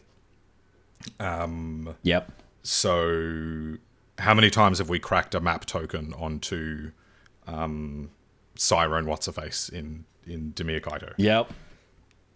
Pop it onto here. Instead, tweak the list a little bit just to get a few more +1 counter effects in. Or even just a second copy of this. Then they're enabling each other. Sure. Yep. Not that hard to gain 1 life. I don't mind the stats on this as is, and then this just gives you access to Sign in Blood as you need it. Am I going to have to repost my image with it is 2026 Demir mid-range has the best mid-range game in Standard? I mean, yeah. Yeah, I'm not saying it's a shoe-in. It is going to like require certain considerations. Yeah, where do you reckon it lands? For me, it's hard to say that this goes above Achieve's competency for me. I don't think this bullies its way into any lists. Okay. But I certainly think that it's, as you said, solid Standard player. Okay. Yeah. If we were doing these by order, I would put it towards the top end of the C tier. But I do like this one actually. All right, Tragedy Feaster is 2 and 2 black for a 7/6 demon with trample and ward. Discard a card and infusion at the beginning of your end step. Sacrifice a permanent unless you gained life this turn. Sam, I need you to come up with something because I'm too busy tamping down all of the jokes that I have about the name Tragedy Feaster. I don't want to get political on a Magic podcast. There's a couple that come to mind, actually. I've already had one person messaging me saying he wants to pair this with weapons manufacturing and then just use this to sacrifice the weapons every turn, which is hilarious. I think the actual really strong thing, though, is that this goes with the Annex, because it is a demon, and if you stack your triggers correctly, you can stack the Annex trigger first, so they lose 2 and you gain 2, and then you won't need to sacrifice to this. Yes. That's really powerful. Yes. Welcome back, Archfiend of the Dross.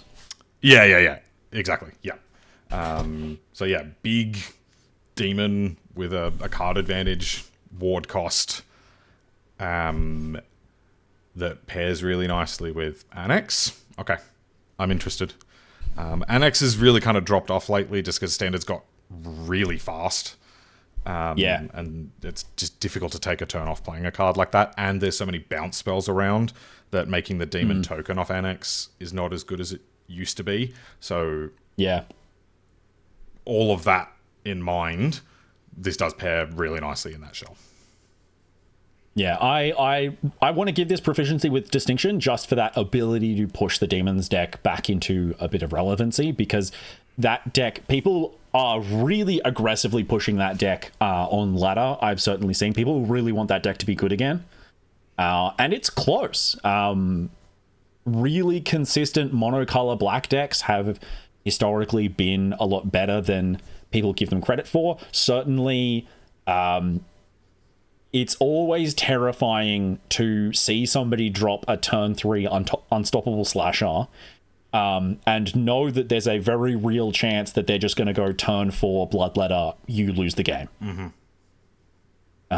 So pushing that deck into a bit more of a consistent place and a bit real is a big deal for me. Yeah, and I guess the other thing is it can go in a sacrifice style deck as well, where this becomes kind of just a standalone threat instead of needing to have your whole engine put together. And so, you know, in post-board games, when they are much better at clearing your board, clearing away the important things, this is kind of one standalone threat that can do really well. So yeah, I like this one. Absolutely. All right, last black card is Withering Curse. 1 black sorcery. All creatures get -2/-2 until end of turn, or if you've gained life this turn, you destroy all creatures instead. There's our life gain payoff. This is going to fundamentally change standard. This existing, huge deal. Like, whether or not we have cards that enable this is going to answer so many questions about what decks are viable. I'm so excited to live in Withering Curse standard. Tell me that your competitive discords have been discussing this, Sam. Yeah. Very high on this. I'm still not entirely sure what the main way to turn it on is. There's Ancient Cornucopia, which is one way to do it. There's a black-green Planeswalker that can, in this set, that can tick up to gain life. That could work well with this. I'm really looking for like 1 and 2 mana options. I haven't done a thorough search yet, but I'm sure there will be some. The fact that like 3 mana -2/-2 is already just good in current standard, with Prowess and Monogreen being the top 2 decks, that's already good. And then just give it a little bit of juice as well, and it'll clear away all of the Ouroboros or Eddies or whatever else is going on. Yeah, cool. Are you giving this first class honors? Absolutely. I am shocked that we haven't had this card already. But honestly, it was also kind of me having that reaction to basically every single infusion card going, oh, we haven't done if you gained life this turn, upcast this? Yeah. I'm shocked. And so I'm really glad that WotC made what would have been one of my first proposals for that effect in black. Yeah. Because, oh boy. Yep. Very good. Very powerful card. All right. We're on to everybody's least favorite color. Take us away. Ah! I mean, I can't disagree with you with this first card. Choreographed Sparks is red for an instant. This spell can't be copied. Boo. 2 thumbs down. Immediate expulsion, moving on. Choose one or both. Copy target instant or sorcery spell you control. You may choose new targets with a copy. Copy target creature spell you control. The copy gains haste, and at the beginning of your next end step, sacrifice this token. I put this in immediate expulsion as a joke. I'm not moving it. No, keep it there. It's not good. Yeah, that's a bad card. Yeah. It's... why? Bad. Let's talk about the next one. Can't be copied. WotC hates fun. WotC hates fun. Let's talk about this next one. I think we're going to have different opinions on this one. Oh, Emeritus of Conflict. It fuels me. 1 and a red for a human wizard 2/2. First strike. Whenever you cast your third spell each turn, this creature becomes prepared. And its prepared spell is Lightning Bolt. I'm so happy. This one doesn't enter prepared. You know what? I'm okay with that. I'm completely fine with that, especially considering that this counts spells cast before it. So you could cast this as your second spell and then cast a third spell to prepare it pretty quickly. And from then on, the rest of the game, whenever you cast 2 spells, you can then cast the Lightning Bolt, and the Lightning Bolt will re-prepare the Emeritus of Conflict. I'm so ready for this in mono-red aggro. I love mono-red aggro. I think it's a really important part of any standard metagame. I think it's really important to sort of maintain a good pace in things. And I know that Samuel does not feel that way. Yeah, I think it's really important that we try to exclude mono-red from the metagame as much as we can to maximize the fun of everyone, which this is not doing a great job of. But yeah, but putting all that aside, I'm much more skeptical on our ability to cast 3 spells a turn with any sort of consistency. Completely fair. So, like, completely fair. If you want this to be one of the spells, then it needs to be on turn 4 with, 1 drop this, 1 drop, and then if you get to the next turn, you can go Lightning Bolt, double spell, re-prepare it. Yeah.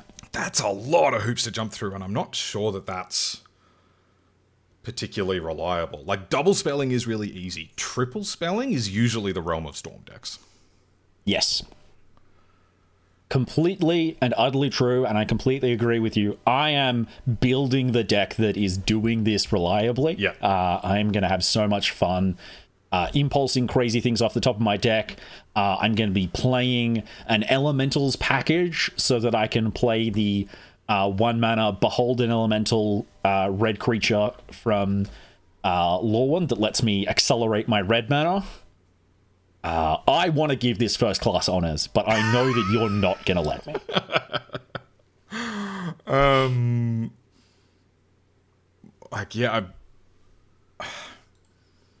I think this is working towards. I think this is really hard to enable.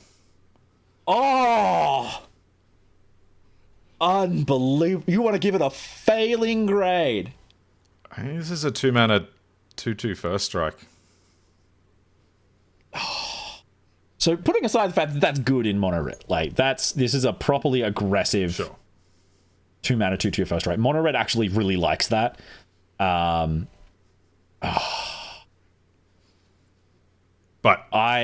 you're gonna make me put this in C tier, aren't you?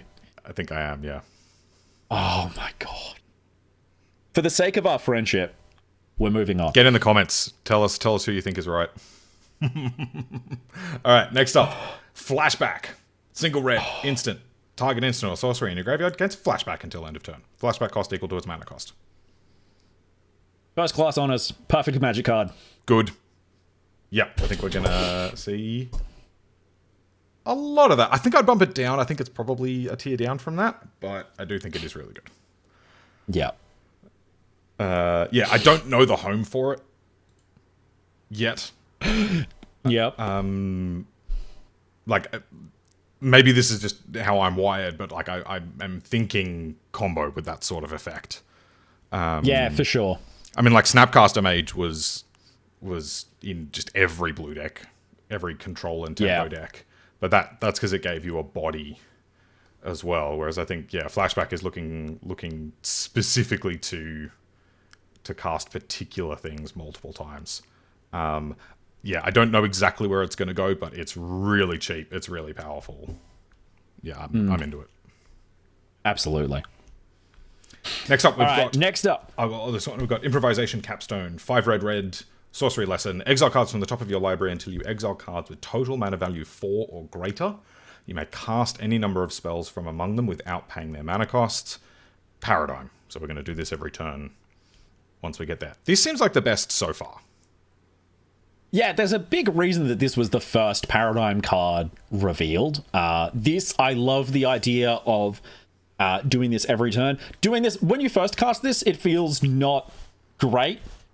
Sort of a weird reverse cascade thing going on here. The idea of starting every turn after that with this effect is amazing. It seems honestly like a lot of fun. It's sufficiently random that it won't feel samey every turn. I love this. I don't know that it's powerful. Yeah. Certainly if we can cheat this, I would be delighted this is one of those cheat spells where once you cheat it in, it then continues like giving you gas afterwards, which is very rare for cheat effects. Normally you cheat something and then you just have to deal with the giant power spike that you've gotten there. So I really like this as a designer. Just competitively, a 7-mana sorcery, it would have to be insane for me to think that that's good. I agree. Yeah. There's going to be some fun meme standard decks where you're trying to flip, I don't know, whatever the 10 drop in standard is into play. But what's fun is that you'll miss the first time and hit a basic land.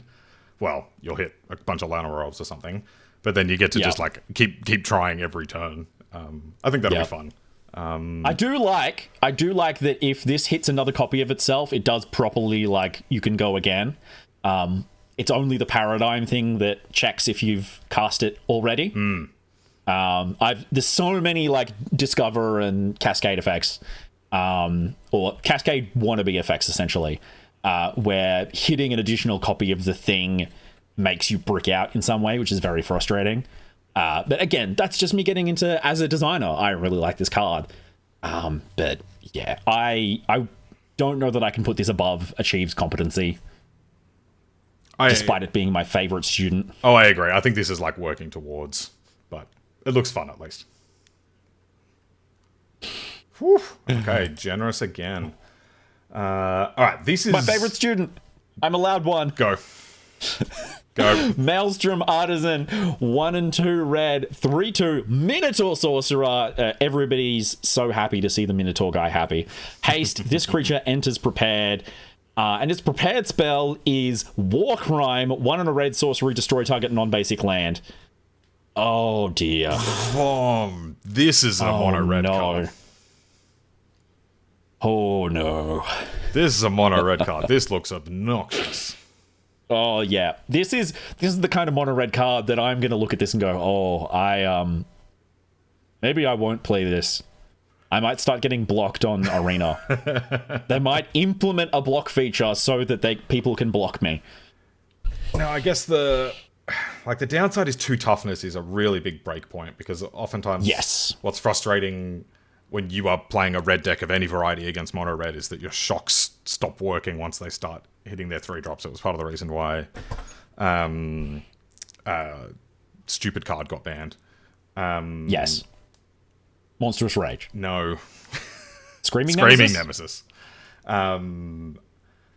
It was also because of Monstrous Rage, for the record. True. Monstrous Rage did a similar thing. The fact that it left a +1/+1 counter behind That's actually a really was good a point. problem in mono red. That's a really good point, actually. And so the Stone Rain effect is going to be really backbreaking in some matchups, but not others. So again, with like Prowess and Mono Green at the top of the meta at the moment, this doesn't seem amazing against either of those. Yeah, let things shift around a little bit, let the power level come down once rotation happens. This looks good to me. And then Momo White ends up at the top of the deck, at the top of the meta, and it's still bad. Could happen. Oh, absolutely. How much do we like this? Is this competency or distinction? As much as I hate this, this feels like a very distinguished war crime. Their assignment was create something that makes me recoil in terror, and they sure did. Yeah.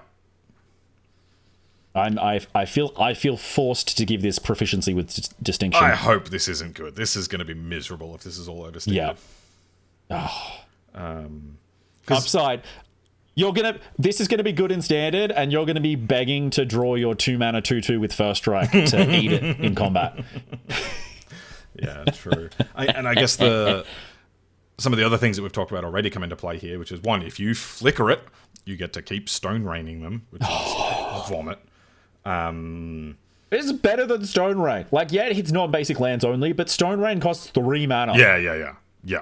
Oh, but unbelievable. Yeah, it's going to be really awful. But we've had is it Magmatic Hellkite? Am I naming the right card? Which is like the 4 mana 4/5 that when it comes in, the dragon kills a non-basic land. They get to put a new basic in with a stun counter on it. That's seen some amount of play. Yes. So this is not as big on dragon. Costs 1 more total, but is a lot more flexible. So yeah, I'm into this. I've generally found for evaluation purposes, almost always something you can pay in 2 installments, but costs 1 more. You can generally consider pretty much the same. So I would consider 3 and 2 pretty much the same as 4-drop. In some situations, even better. And if you play this, get in 3 damage with it, and then they kill it. That's fine. That's like an okay outcome. Absolutely. That's an okay outcome for your mono red deck. Unlike a lot of the other prepared ones, where if you just play the creature and they kill it, you get nothing. Vomit. I like this next one as well. Help us out with Magma Blood. Magma Blood Archaic. I was really hoping we were going to get an Archaic in every single color, and we didn't. Yeah, me too. I'm still mad. Is an Avatar, a 6-drop technically, 2/2 for 2 aura red 3 times. So this is 2 Brid mana. If you're not familiar with this, you're not a magic boomer, as it were. You can pay 2 of any color, including red, if you should so want to. We'll get into that. Or you can pay 1 red mana. And then this has Trample, Reach, and Converge.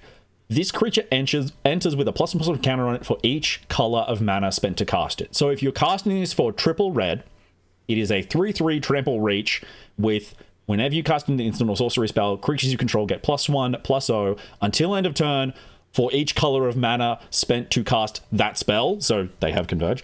But you could also cast this for Wooburg, because you can go white and a blue, black and a green, and then a red. And you have yourself a 7/7 Trample, Reach that gives out the Converge thing, which feels good. Or the middle... Feels like we got through all of that text, and I'm pretty happy with this card. Or the middle outcome, which I actually think is the strongest, which is 2 red for a 5/5 Trample, Reach. Yes. And then, yeah, that final effect is also quite good if it's in the right sort of shell. And I guess that right sort of shell is creature, like multicolored creature deck. Yep. I don't know what the home is, but that's powerful on any of those options. I'm really excited at the prospect of this getting Jeskai players to stop playing Draw Go and actually putting a ton of monk tokens onto the battlefield and then using these to just run people over. No, we can't put monks down. They banned Corey Steelcutter. Very sad times. Very sad. Yeah. Moment of silence. Yeah, I don't quite know. Yeah, the moment of silence for Corey Steelcutter lasts for about a nanosecond. Yeah, I don't quite know what the shell is, but this is powerful. Yeah, absolutely. I look forward, I think it's going to be so funny that I'm going to look at this and then I'm probably just going to try playing it in mono red as a 3 mana 3/3 that just boosts all of my creatures for 1 whenever I play a red spell. I was going to say, yeah, like in mono red, that actually seems not that bad. And then if you just play a couple of duels in your mono red deck so that sometimes this gets bigger and you can cast your spells for a little bit more, cast your light. And many mono red decks are already doing that because of the Steam Elemental from Wilds of Eldraine that has a blue adventure. Yep. And they just we don't lose anything by playing some lands that happen to also tap for blue. So sometimes if we want to, we can return target non-land permanent to its owner's hand, and those decks are gonna be sick. Sometimes we get our 4 mana 4/4 with a cute little anthem effect. Yep. Or if you want to have white so that you can cast a lightning helix that also trumpet blasts your team. Oh, that's rude. It's really that's pretty good. That is pretty good. I reckon proficiency. Oh, absolutely. Absolutely. Very cool design as well. This looks really fun to build around and play with. I'm so mad that we didn't get 5 of these. Yeah, I agree. All right, next up we've got Molten Core Maestro, 2/2 menace for 1 and a red. Goblin Bard has Opus. Whenever you cast an instant or sorcery spell, put a +1 counter on this creature. If 5 or more mana was spent to cast that spell, add an amount of red equal to this creature's power. Is this the return of Steam Core Scholar?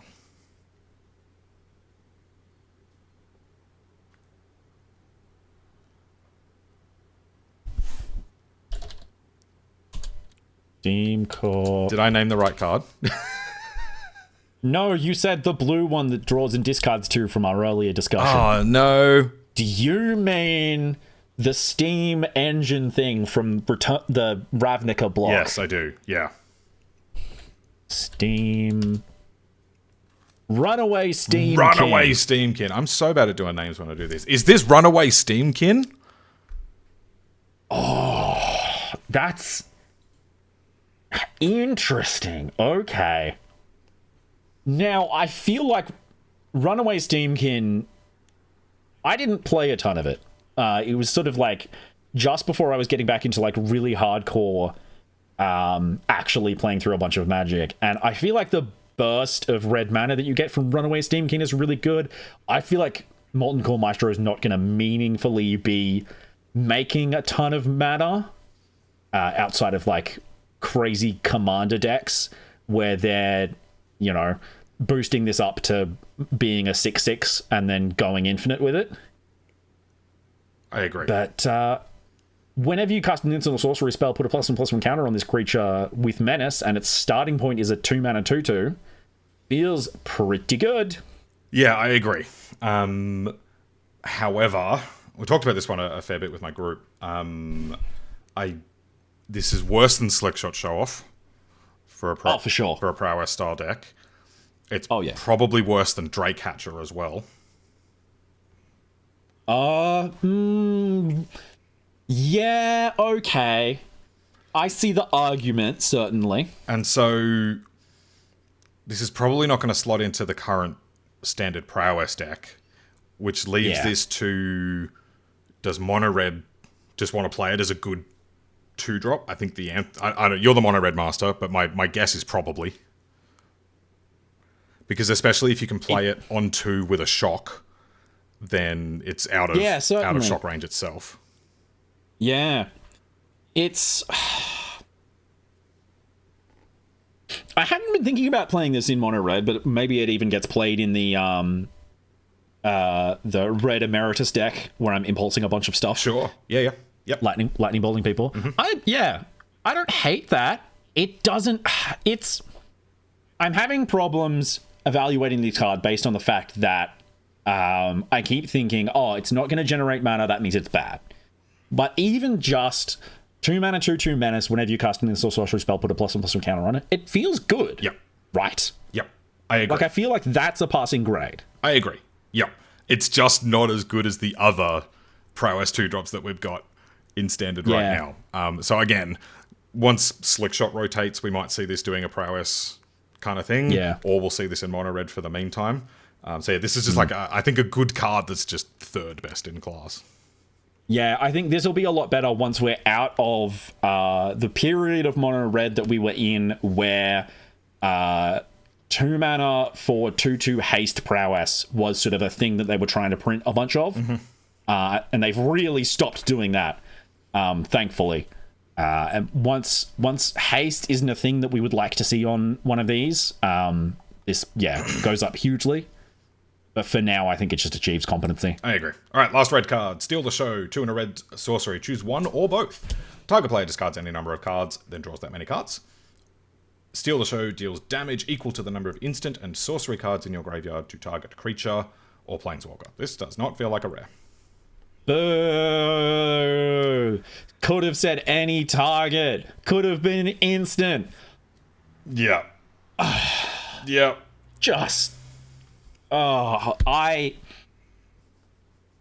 If I printed this at uncommon as it is, would that be bad? No. Yeah, I think this is an uncommon. Like, what would that do to draft if this took up an uncommon slot instead of a rare slot? Would we even be upset? No, to put one more unplayable uncommon in your pack. Yeah, both of these effects have seen play before, but the first mode has seen play on Valakut Awakening, which is a land MDFC, which is the reason why it sees play. That second mode has seen play at the 2 mana point. Yeah. I can't remember the name of the card, but Team Analyst play. It was from DMU. Yeah. But yeah, with those caveats and 3 mana, not interested. No, absolutely not.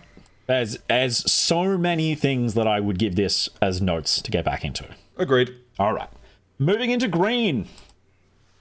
Ambitious Augmenter. Oh god, I thought we got away from totals. 1 mana for a 1/1 total wizard with increment, which is whenever you cast a spell, if the amount of mana you spent is greater than this creature's power charge, just put a +1/+1 counter on this creature. When this creature dies, if it had 1 or more counters on it, create a 0/0 and put this creature's counters on that token. Sam, is this Pelt Collector? No. But I'm going to go kind of against what the community's been saying about this. I think this is good. And it doesn't have to be in a green aggro deck, although it would be very good there. I think this is totally fine as like a mid-range turn 1 threat. Because in those decks, when you like force the opponent to need to use removal early and on your 1-drop,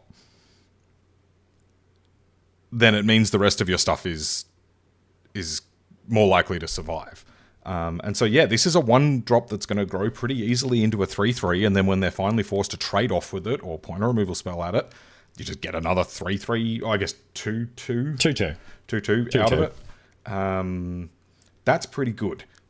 That being said, if I can talk myself down now, that works when you can go like this into 2-drop into 3-drop.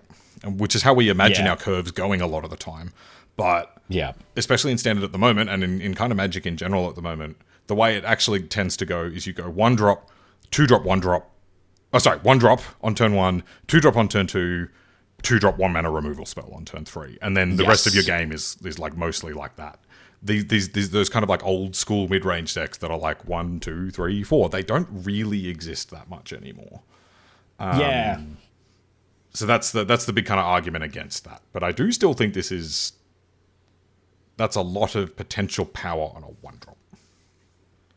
Yeah, I agree. I think that this is going to be one of those cards that is going to push up sort of the power level of something that's not currently sort of front of mind for a lot of competitive players. We do see that, pretty much every set, something like that happens. There's a deck that is just waiting for a piece, and without that, nobody even acknowledges that the deck exists. But yeah, this will push a nice sort of green X, tempo-y, value-y sort of situation into a point where suddenly they have this 1 mana, 2 bodies that's really hard to get rid of. Famously, 2 bodies was part of what made Fable of the Mirror Breaker so absolutely insane. You said it yourself, you can't undervalue having to use an additional piece of removal on this. So I'm honestly prepared to push this up to distinction. I have some faith that this will enable something that we're not already aware of. I'm into it, yeah. I could potentially see this going into the existing Cub Rhythm decks as well. Because being like quasi-removal resistant in that sense is really nice with Gene Pollinator and really nice with Ouroboros. Yep. Yes. So, turn 1 Llanowar Elves, turn 2... Oh, no, sorry, turn 1 Gene Pollinator into turn 2 this Badgermaw Cub. Yes. Is not an extreme opening, but that is totally fine. And now they're going to have to deal with your Badgermaw Cub, your Mana Dork, and then this is just going to quietly grow as you play Ouroboros and Quantum Riddler and keep growing it. So yeah, I like that as a call. All right. Comforting Counsel. I haven't even read the effect on this one. I don't know. It's going in the bottom tier. 1 and a green enchantment. Whenever you gain life, put a growth counter on this. As long as there are 5 or more growth counters on this, creatures you control get +3/+3. What is this? This is the quest? What is this doing? What are we doing? This feels like a weird commander card that snuck into the format. Yeah, this is like a pest tribal. Make lots of pests and attack with them, and they somehow survive, and then they all become 4/4s. It's not. What's the card that I'm thinking of? This 1 with nothing. You're thinking of Beastmaster Ascension. Beastmaster Ascension. That's what I'm thinking of. Yeah, because this could have been 5/5. Crazy that this is 5. You have to trigger it 5 times, and it's not. Whenever you gain life, put that many growth counters. It's but one. You have to gain life 5 separate times to get +3/+3. This could cost 1. This could give +5/+5. This could trigger more than once per life gain effect. Everything possible is wrong with this card. Immediate expulsion. Okay, cheer yourself up with this next one. Emeritus of Abundance. 2 and a green for a 3/4 elf druid. You love to see it. Vigilance. This enters prepared. Its prepared spell is Regrowth. 1 and a green sorcery. Return target card from your graveyard to your hand. And then whenever this creature attacks, if you control 8 or more lands, this creature becomes prepared. So it re-prepares itself for free. Admittedly, relatively late in the game, but this is just a 3 mana 3/4 that lets you get stuff back from the graveyard. If you happen to be playing Elf Tribal, this is a perfect card for it. This card makes me happy. It gives me the dopamine. Do we have an extra turn about you, effect in Sam? Standard? Because this goes infinite with it. Oh god. Don't, unfortunately. But yeah, any format where there is an extra turn spell, that's a very easy infinite, as long as you can attack with this and have 8 lands. But even without going infinite, that's really good. So unlike the blue one, you don't need to like burn any resources to keep re-preparing it. Like just once you get to those 8 lands, off you go. So if you want to pick up your card draw spell, your removal spell, your big haymaker spell, anything, this seems very good. And 3/4 is a really good size for a 3-drop. Oh yeah, absolutely. I think it's amazing how the 3/4 Merfolk from LCI still randomly will see play. Yes. Yep. I think finally this will stop it from seeing play, because I don't know that there's ever a situation you would play that over this. But it's just a point there that this is just a fantastic, if you're building a green deck and you're not sure what it's about, you put these in, you're off to the races.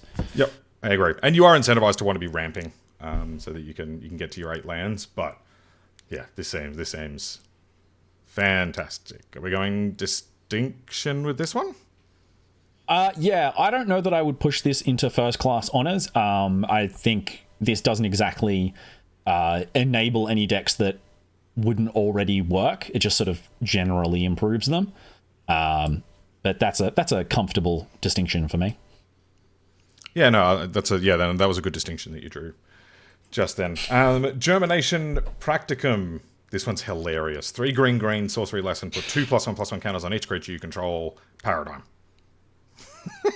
What? That's so bad. It's so bad and uninteresting. It's barely green. This is my thing. This could be a white card. It's a white card. Yeah. Where's rampant growth and just give it paradigm? How about put 2 trample counters on each creature you control? Oh my god. Oh, that would actually be cool. Like 5 mana explosive vegetation, like 5 mana go get 2 lands. Do that every turn. That's cool. Yeah. Eventually, people will be like, "Oh, eventually it stops working." And then you win the game. Yeah. Yep, or even 4 mana, go get a non-basic land. Yep. Go set up some combos. That sounds like... Anyway, boring. Next up, Planet Engineering. 3 and a green. Yes. Sorcery. This one's really interesting. Sacrifice 2 lands. Search your library for 4 basic land cards. Put them onto the battlefield tapped, then shuffle. I'm so ready to play this in my Badge Mold Cub deck and get 6 landfall triggers. 6 landfall triggers? 4 landfall triggers. Oh, because you I'm sacrificing 2 Earthbent lands, thank you very much. Gotcha. Sorry, I need to go get a coffee.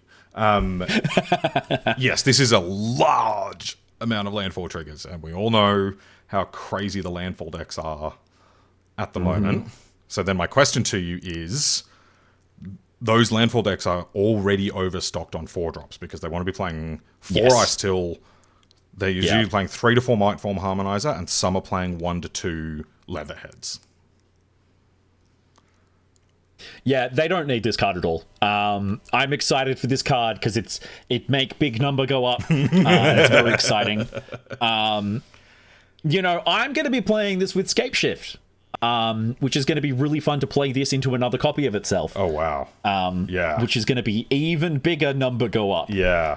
But it's not going to revolutionize landfall.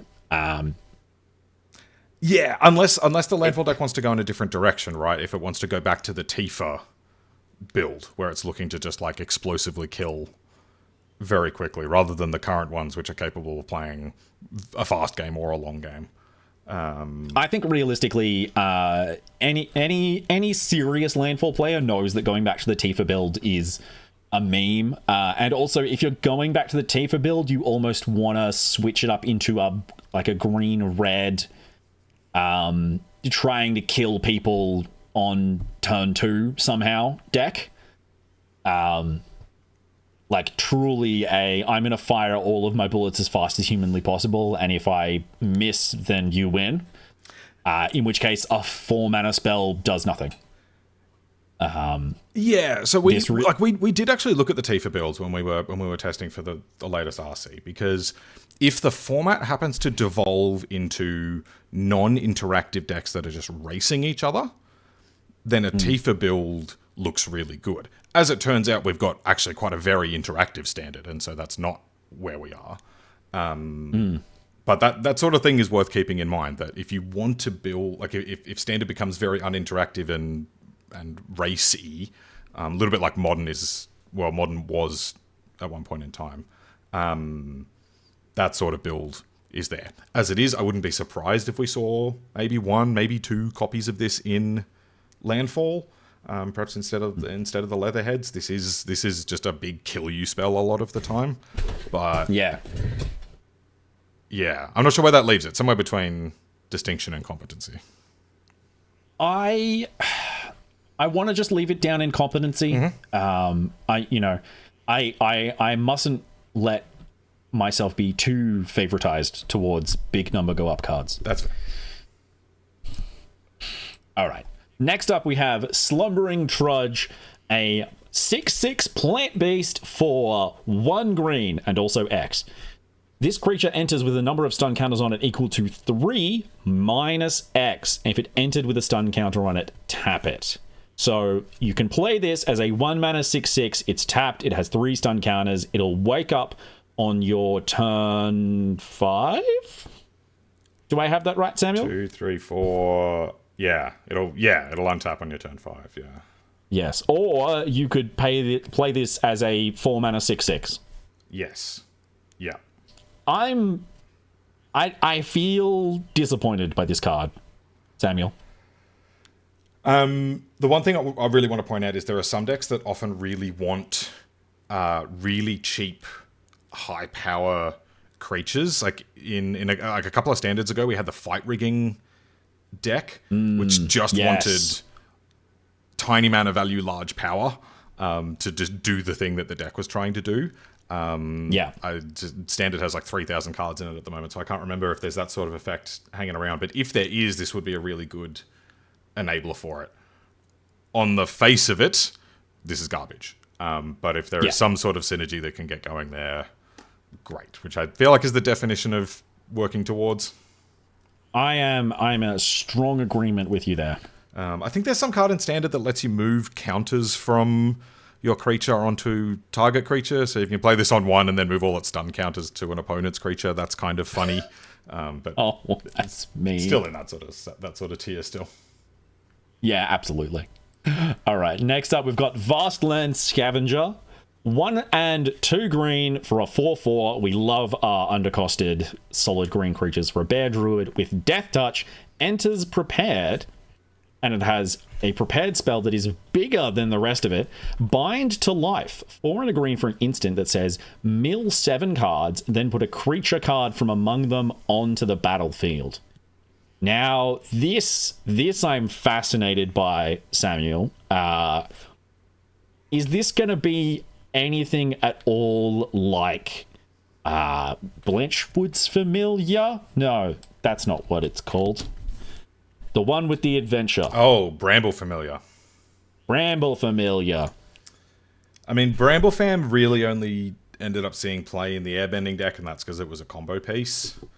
I'm kind of thinking about this similarly to Scrap Shooter, which sees play sometimes in the main deck, but usually in the sideboard of the Cub Rhythm decks, because it's a totally respectable body just on its own, and then sometimes you can blow up a monument or a talent or whatever you need to. Rather than being like a sideboard answer, this gives you that same quality of body, but then lets you present more threats if they don't get rid of it. Which is really nice in decks like that are kind of very machine-like, and so they're trying to assemble all the pieces, and so a very interactive deck can just pull the machine apart. But if you keep just presenting threats like this, it's going to beat down hard, and even if they don't respect that, it's going to start putting Ouroboros or Riddlers or whatever into play if you can activate it. Yeah, absolutely. So yeah, I like this. I don't know if I like it all the way up to Distinction. How do you feel? No, it's a solid competency for me. Okay. Yeah. Doesn't have a deck that it particularly fits into, and I don't think it's going to push anything up. So that's competency for me. Yeah, it's a bit weird. Like some of the competency cards are like, we're not quite sure if this is powerful enough, and then some of them are like, well, we know it is powerful enough. It's just like this particular level of power. Yeah. It's a weird space. All right, last green card is Wild Growth Archaic, which is a pair of 2 and a green hybrids. 0/0 creature avatar, trample, reach, converge, enters with a +1/+1 counter on it for each color of mana spent to cast it. Whenever you cast a creature spell, that creature enters with X additional +1 counters, where X is the number of colors of mana spent to cast it. So this is going to be maximum 4/4, and then anywhere between. Only a 1/1 if you're playing it in mono green, so probably don't do that, hey? And then it makes all of your other creatures bigger. Thoughts? I actually like this. I think that this is going to be really interesting in just a 2-color green deck, either a red-green deck or a blue-green deck. I think playing this for... if you're in 3 colors, 3 mana for a 3/3, really quite solid. I honestly wouldn't be upset even playing this as a 2 mana 1/1 if I'm then afterwards going to reliably be casting a bunch of other stuff for 2 colors and giving them all 2 +1/+1 counters, which feels really solid to me. In either case, it dies to removal pretty quickly. And it's very much based on, is it going to be in a deck that that puts enough pressure on that's going to justify its own existence. I'm not super convinced by that, but I'm really hoping that you have nice things to say about this card. Yeah, I'm a little bit lower on this one. There's certainly potential, right? If you play it on 3, then it dodges the shock effects, and then potentially lets your next couple of creatures come into play with 2 or 3 +1 counters. That's potentially strong. I feel like we're just not in the sort of standard where, like, play medium-sized 3-drop go. Yeah. Is particularly effective. Yeah, Team of Battlecryer would love this card, but I don't know that Team of Battlecryer really needs this card. This wouldn't particularly push it in any direction in the meta. Yeah, I agree. If I could cast it for 2 different colors, I think I'd be sorry, for 2 mana for 2 different colors, I'd be a little bit more interested. I'm inclined to put this as a working towards. I think so, and I think that point there where I can't cast this for a red and a green or a blue and a green, it just really, really punishes this. I really want to cast this as a 2 mana 2/2. Casting it as a 3 mana 2/2 would just really suck. And yeah, it definitely is enough of a note that I can't give it a passing grade. I agree. All right. Next up is Applied Geometry, a sorcery. We are into the multicolored spells now. 2, a green and a blue. Create a token that's a copy of target non-aura permanent you control, except it's a 0/0 fractal creature in addition to its other types. Put 6 +1/+1 counters on it. Samuel, did you know that Doubling Season is in Standard? Yeah, we absolutely didn't have a massive discussion about how crazy this goes with Doubling Season. Only for you to tell me that Doubling Season's in Standard. If you play this copying the Doubling Season, you get 2 48/48 Doubling Seasons, which is hilarious. Pretty good. Yes. And then you have 3 Doubling Seasons on the table. What happens if you do it again? We don't have time for you to do that. Yeah, my brain's not big enough to handle that sort of thing. This is probably going to do a lot of extremely cool and fun things, but probably not good. I don't think this is a competitive card. I think this is solidly in our mix of cards that are doing the thing that they want to do, and their goal is not to be competitive. I think this is an incredibly fun card. I think this was very consciously printed, knowing that Doubling Season is in Foundations. And I can't be mad at that. I can't give it a distinction or first class honors, but I can give it a pass. And it's also very different card, but I can't imagine any deck playing this over Doppelgang. Oh yes, absolutely. Which is still in Standard. Next up, we've got Arc of Hunger. 2 red, white for an artifact. Whenever 1 or more cards leave your graveyard, this artifact deals 1 damage to each opponent and you gain 1 life. Tap, mill a card. You may play that card this turn. This feels terrible to me. Just not a card that I could ever build a Standard deck out of. Yeah, it's kind of just too expensive at 4 mana, isn't it? Yeah, the fact that it doesn't discount the card that you play, the fact that it's 1 or more cards leave your graveyard. It's, for me, so many things that I want to send back to this. It very nearly gives me trumped up uncommon vibes. Like this feels, you look at this card and you go, it's a red-white signpost uncommon for Lorehold, and then you see that it's got the rare symbol and you think, oh, this could have been so many other cards. You are correct. Yep, I agree with you. Is this an expulsion or a working towards? How mad are we at this card? I kind of like the expulsion. Yeah, let's get that out of here. Yeah. I think trumped up uncommons is a thing we should never be seeing in modern Magic. Yeah. All right. Yeah, like these sort of like 4 mana red-white things. Like these need to be Showdown of the Skalds, or yes. Yeah, these things that just like burn through the top of your library. Yeah, absolutely. All right. Aziza Mage Tower Captain is red and a white for a 2/2 Djinn Sorcerer. Our first Commander bait card. Whenever you cast an instant or sorcery spell, you may tap 3 untapped creatures you control. If you do copy that spell, you may choose new targets for the copy. I'm sure the Commander players are going to love this.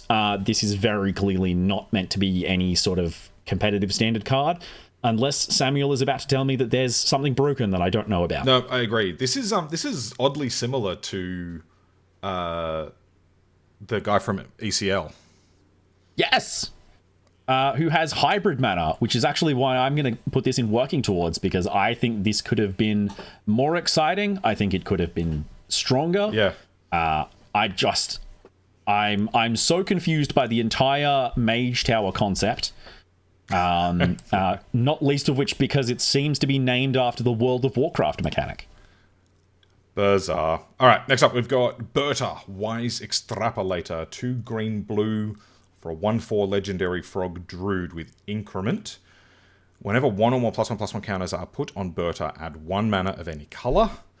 X tap, create a 0/0 green and blue fractal creature token and put X +1/+1 counters on it. Are we doing anything with this? I know that Commander players love a good put a +1/+1 counter on something, do a thing, go infinite. I don't know that that's going to be standard or any sort of 4X format relevant. But I'm much less mad at this card being Commander bait than I am at the last card. Certainly partially because it's a frog person, and that just feels weirdly cool. I'm prepared to give this a pass and move on. Yeah, if there was some way to pay 1 mana and put a +1 counter on it in standard, this would be great. I have done a search and I couldn't find anything that does that. I did look around for a little bit trying to find a way to make this go in for. I can't see it, so this is probably working towards, honestly. Ooh, rough. But yeah, I'm not going to fight that at all. Yeah. All right, Bletch Loafing Pest. 1, a black and a green for a 3/4 legendary pest. Whenever you gain life, put a +1/+1 counter on each pest, bat, insect, snake, and spider you control. I'm so bored by this card. Commander bait, move on. Commander bait. Are we expulsing this? Look, if that thing ever wandered into my university, then we'd be calling pest control for sure. You're telling me you don't have any students who look like that? You don't have to answer that. Moving on. Cauldron of Essence. 1, a black and a green artifact. Whenever a creature you control dies, each opponent loses 1 life and you gain 1 life. 1, a black and a green tap. Sacrifice a creature. Return target creature card from your graveyard to the battlefield. Activate only as a sorcery. Samuel, we're back to exciting cards. Cauldrons are always good. Yeah. This one's cool. I like that this is an artifact-based Blood Artist effect. So It's not going to get picked off super easily. We've had those before. We had, the one that was in Ikoria and got reprinted. Bastion of Remembrance. Yeah. Which I think did see some standard play. It did, partially because it was mono black enchantment and because it came with a 1/1. Yes, yeah. So I guess this one doesn't spot you anything, but it gives you the ability to get back your big sack outlet or your Sephiroth or whatever else it is that they're going to be hard targeting. I like this. Yeah, if you can get this down before turn 3, that will also be actually genuinely really, really huge, just because this is very clearly balanced around the fact that 4 mana for reanimate anything from your graveyard is the sort of baseline that WotC has for things not being incredibly broken. And this is clearly meant to be you play it on turn 3, and then it has a recurring nightmare, essentially, of 3 mana sack a creature, reanimate. But if you can get it down early and you can activate it on turn 3, that's going to be very, very real. And if you can do that consistently, that's a straight up standard deck. I don't know that that's going to happen outside of maybe Llanowar Elvesing into this on turn 2. But is that going to be better than just, what am I thinking? Than Badgermole cubbing, especially when you're not going to have much in the way of ability to put stuff into the graveyard. Not really. So this is a pass for me. I agree. Yeah. Pass brackets positive. Yeah, I agree. I think this one... I wonder if this is the thing that's going to be able to enable our life gain deck. Certainly possible. Although on death instead of enter definitely sucks. True. Yeah. All right. Next up, we have Color Storm Stallion. 1, a blue and a red. Go the Brumbies for an elemental horse 3/3. Ward 1 and haste. Opus. Whenever you cast an instant or sorcery spell, this creature gets +1/+1 until end of turn. If 5 or more mana was spent to cast that spell, create a token that's a copy of this creature. Notable for red copying effects, it does not go away at the end of turn. Sam, is there a deck that just loves to play 4 of these and beat people down? There could be. I don't know if it exists right now, but that's powerful. Ward 1 goes a long way on this. Haste goes a long way on this. Yeah, absolutely. Yeah, that's really cool. Worth noting that things like Burst Lightning will trigger all of the up modes on all of these Opus cards. So Yes. yeah, if you can get to the point where you are kicking a Burst Lightning or doing whatever else, yeah, that's powerful. Upcasting a Burst Lightning and then attacking with a 4/4 and a 3/3 feels pretty good to me. Yeah. I'm interested to see if this will push an actual deck into existing. But I'm going to defer to the person who made the Pro Tour playing a blue-red Prowess deck for the definitive answer on whether this gets achieves competency or proficiency. That's the problem with all of these Prowess cards is that the Prowess deck, is, like, 2 mana is a lot in a Prowess deck. Like, we were cutting Drake Hatcher because it was too expensive. Yep. So this does not go in that regular sort of Prowess deck as it is. Once again, let Slickshot and co rotate. Let us get to a slightly different point in Standard. And again, this could be a sideboard threat that comes in as well, much like we used to be bringing in Drake Hatcher or Eddie Merc Crab from the sideboard. This could be the sideboard threat as well.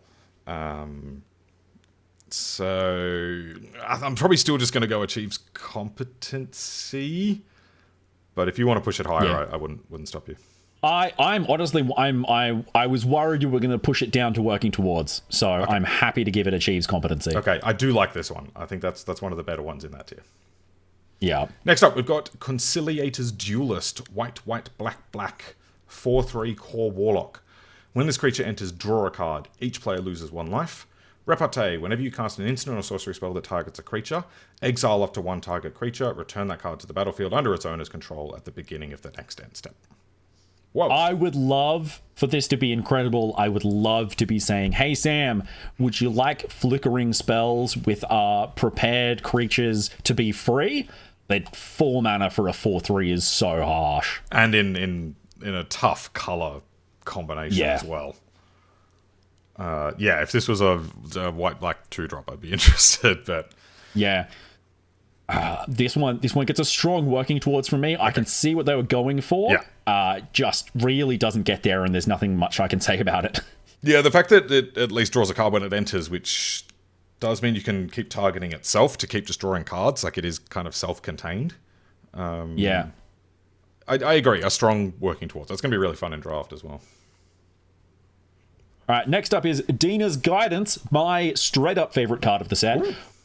Instant, 1, a black and a green, search your library for a creature card, reveal it, put it into your hand or graveyard, then shuffle. I don't love this card because it's good. I love it because it tutors something to your hand or graveyard, and that's just a lovely line of text that we've never had before. Sam, is this making any splashes in, actual Reanimator decks? I don't think so. It's really tempting to go, I can just go get my Bringer of the Last Gift and put it straight in the graveyard. I don't need to do all these other shenanigans. It's never as good as you think it is. Like these random tutoring things. The Entomb mode is better than any other mode that it's got on it. Yeah. But, I don't know. Working towards, I think. People are going to play it and it's not going to be good. Yeah, I agree, and I'm actually completely happy giving it a working towards because I think it's going to cause people to play worse decks than they should be.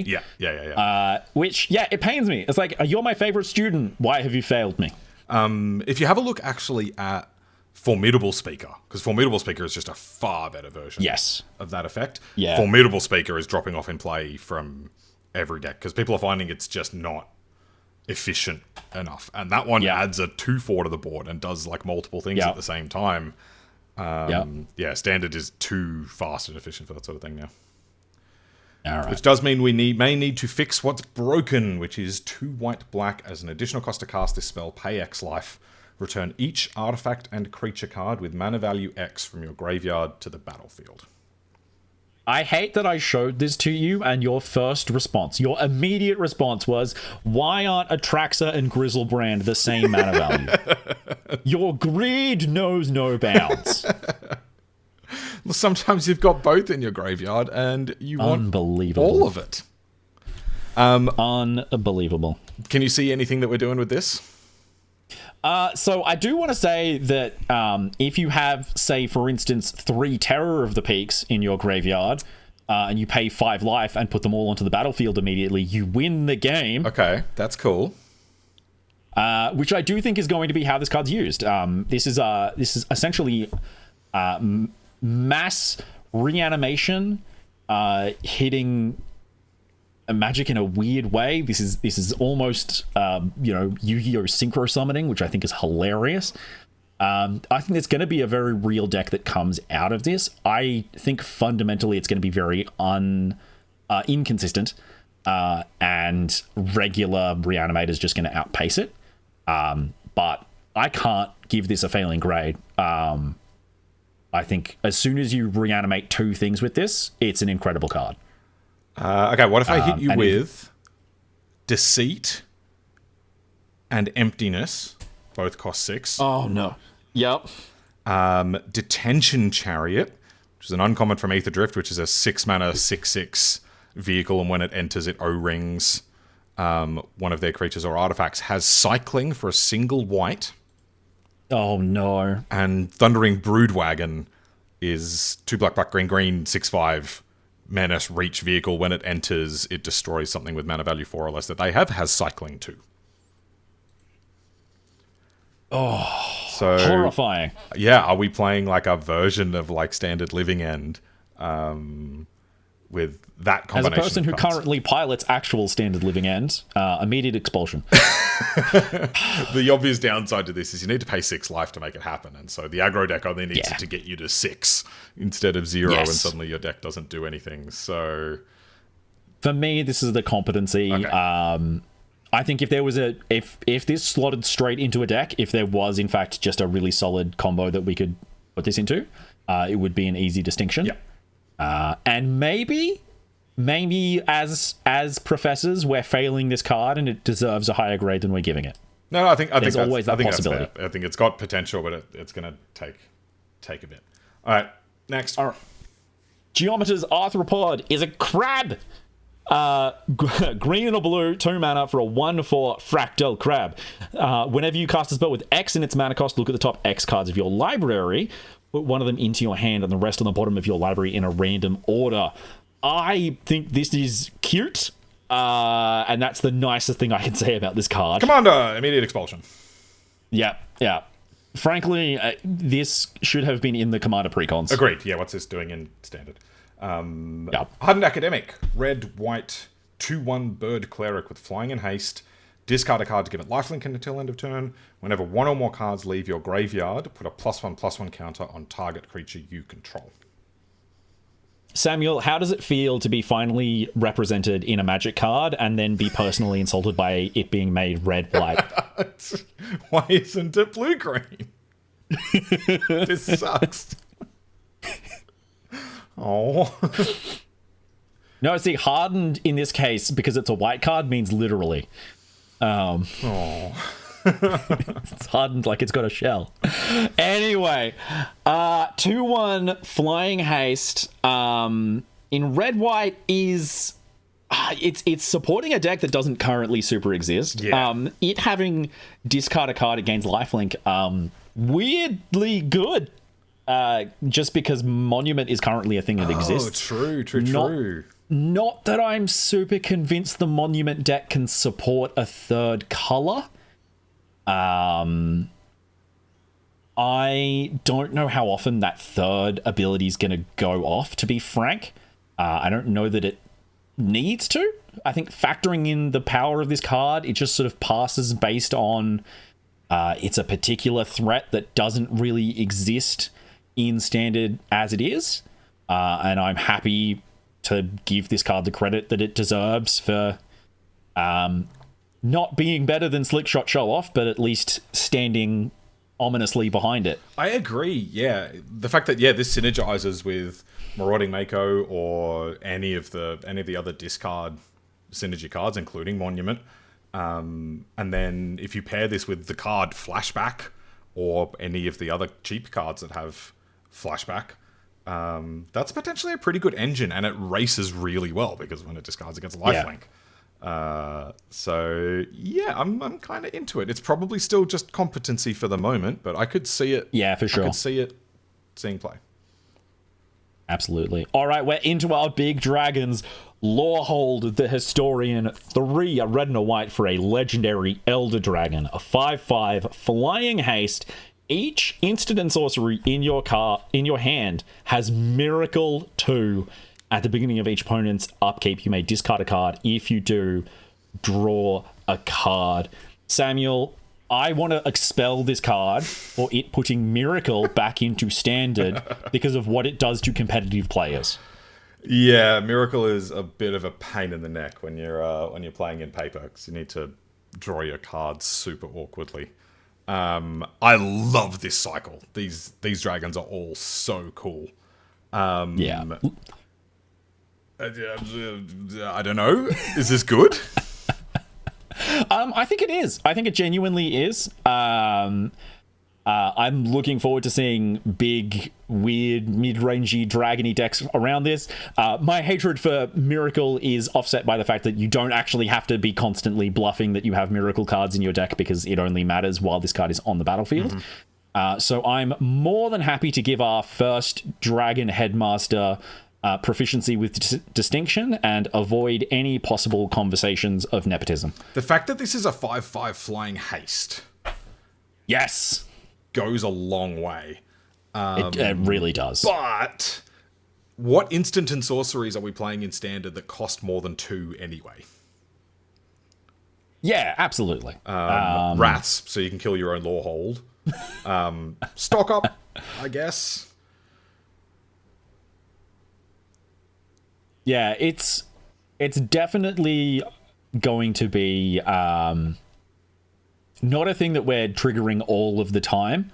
And yeah, this card definitely makes the most use out of the fact that it is a 5/5 flying haste that lets you loot every opponent's turn. That's true, actually, and also triggers any of your discard synergies as well. Yeah, all right. I think that's I think it's generous, but I kind of like it. Mind into Matter, X green-blue sorcery. Draw X cards. Then you may put a permanent card with mana value X or less from your hand onto the battlefield. Tapped, we can put Omniscience into play. Yeah, you can pay 12 mana for your 10 mana Omniscience. Yep. Please do. I beg you, draw your 10 cards. I think genuinely the most interesting mode of this spell is X is 0. Put a land onto the battlefield, sure. And I think that's a bit of an indictment of the card. I don't like this. I actually can see uses for this, because the downside of like tapping out for big draw spells is that you're not affecting the board, and this kind of completely negates that problem. I mean, like, my combo mind wants to think, what happens if we put in, like, Wilderness Reclamation or something like that and just get all your mana back straight away. Yeah. But it doesn't even have to be that. Like, if you can just drop in, like, if it's just draw 3 cards and then put a 3-drop into play, sure. That's fine. 5 mana, even at 5 mana, it feels rough, but that feels like it's me, the mono red player, undervaluing draw 3 cards. Like what if we put this in the Cub Rhythm decks that can generate 8 mana on turn 3 or 4? Then you that's true. Play this for 6. You draw 6 and then drop your Quantum Riddler into play, or a Boroid into play. Cut to your Quantum Riddler. You X is 6. Oh wow, yeah, okay, yeah. Oh, so, that's okay. That's a lot. So if there is a and then ramp you've got deck, an entirely full hand of cards. That's, I guess, ramp deck based around permanence. You've talked me up to. Yeah. Sorry. If you've got a ramp deck based around permanence, this can totally get there. We do have one of those in Standard, actually. So. Yeah, you've definitely taught me up to a pass. All right. Moment of Reckoning. Another big multicolored sorcery. 3, 2 white, and 2 black. So 7 mana for a sorcery. Choose up to 4. You may choose the same mode more than once. This is one of the cutest cards I've ever seen. It has 2 choices. Destroy target non-land permanent, or return target non-land permanent card from your graveyard to the battlefield. So you can destroy 4 things or return 4 things, and anywhere in between. I think that this is honestly never going to see much play outside of Commander, but it's adorable. This is going to ruin Games card. Unlimited. Oh god, yes. This is the sort of thing you want a Miracle of Law hold, but yeah, I agree with you. I don't think we want this in our decks. Oh god, no. So my instinct, based on how sort of good this is, with how big it is to give it working towards. But I'm also wondering if it just goes in the bottom end of achieves competency, because it does kind of do the thing. I like working towards. I think this has some work to do still. Yeah, all right. Nita Forum Conciliator. I've read the first line and I want to put this in Commander tier already. 1 black, white for a legendary human advisor, 2/3. Whenever you cast a spell you don't own, put a +1/+1 counter on each creature you control. 2, sacrifice another creature. Exile target instant or sorcery from an opponent's graveyard. You may cast it this turn, and mana of any type can be used to spend this, blah, blah, blah. If that spell would be put into a graveyard, exile it instead. Activate only as a sorcery. Yeah. We're expelling the That's devastating. Devastating just how kind of terrible this card is. Can't dig through people's libraries the way that Gonti can. The idea that you would have many creatures to put +1/+1 counters on when it is sacrificing other creatures. So many problems with this card. Next up, Storm Dragon. Prismari, the inspiration. 5 blue red. Legendary Elder Dragon. 7/7 flying. Ward, pay 5 life. Instant and sorcery spells you cast have Storm. Oh my god. Oh. I'm terrified of this card. I'm gonna be casting so many Goyo's Vengeance on Storm Dragon. Oh. Oh, it's really cool.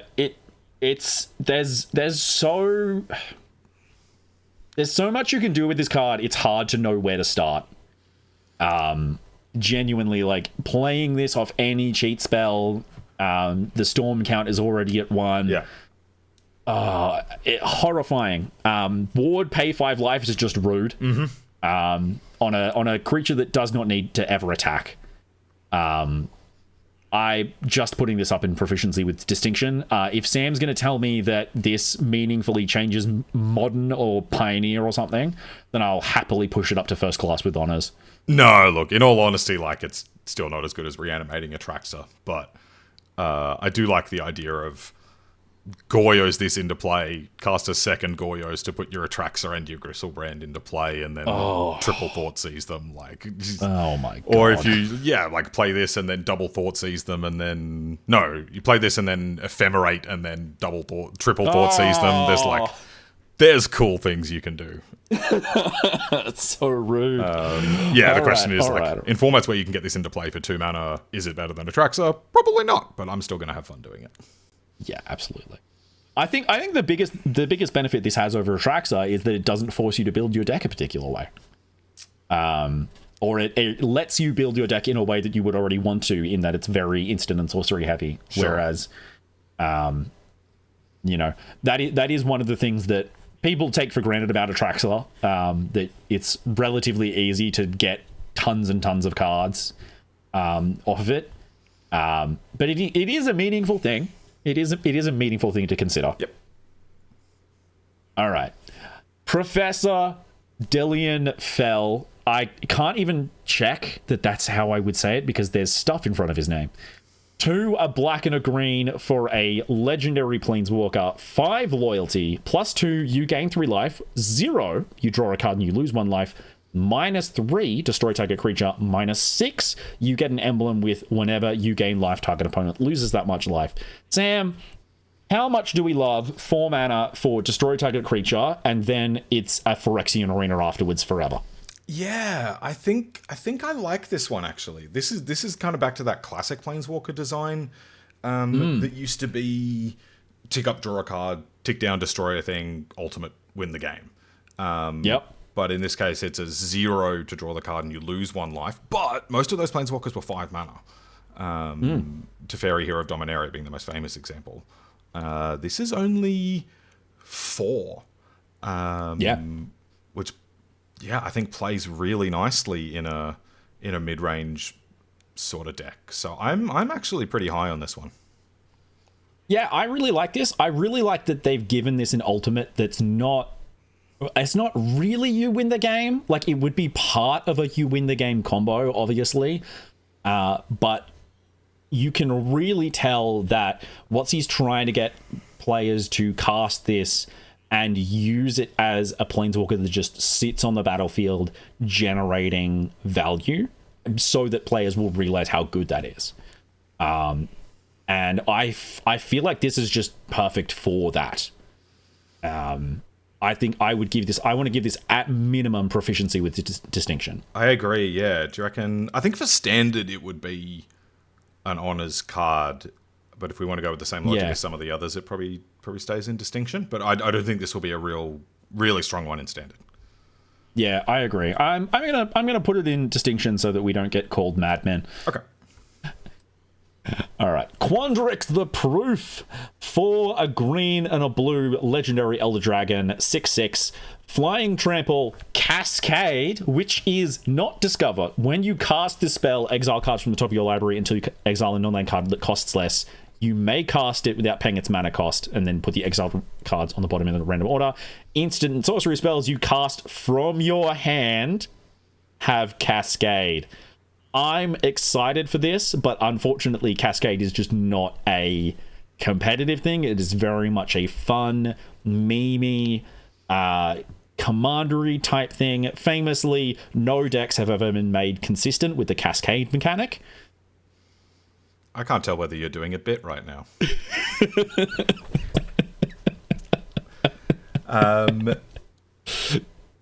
Yeah, the really funny part about Cascade cards is it's never more powerful on more expensive cards.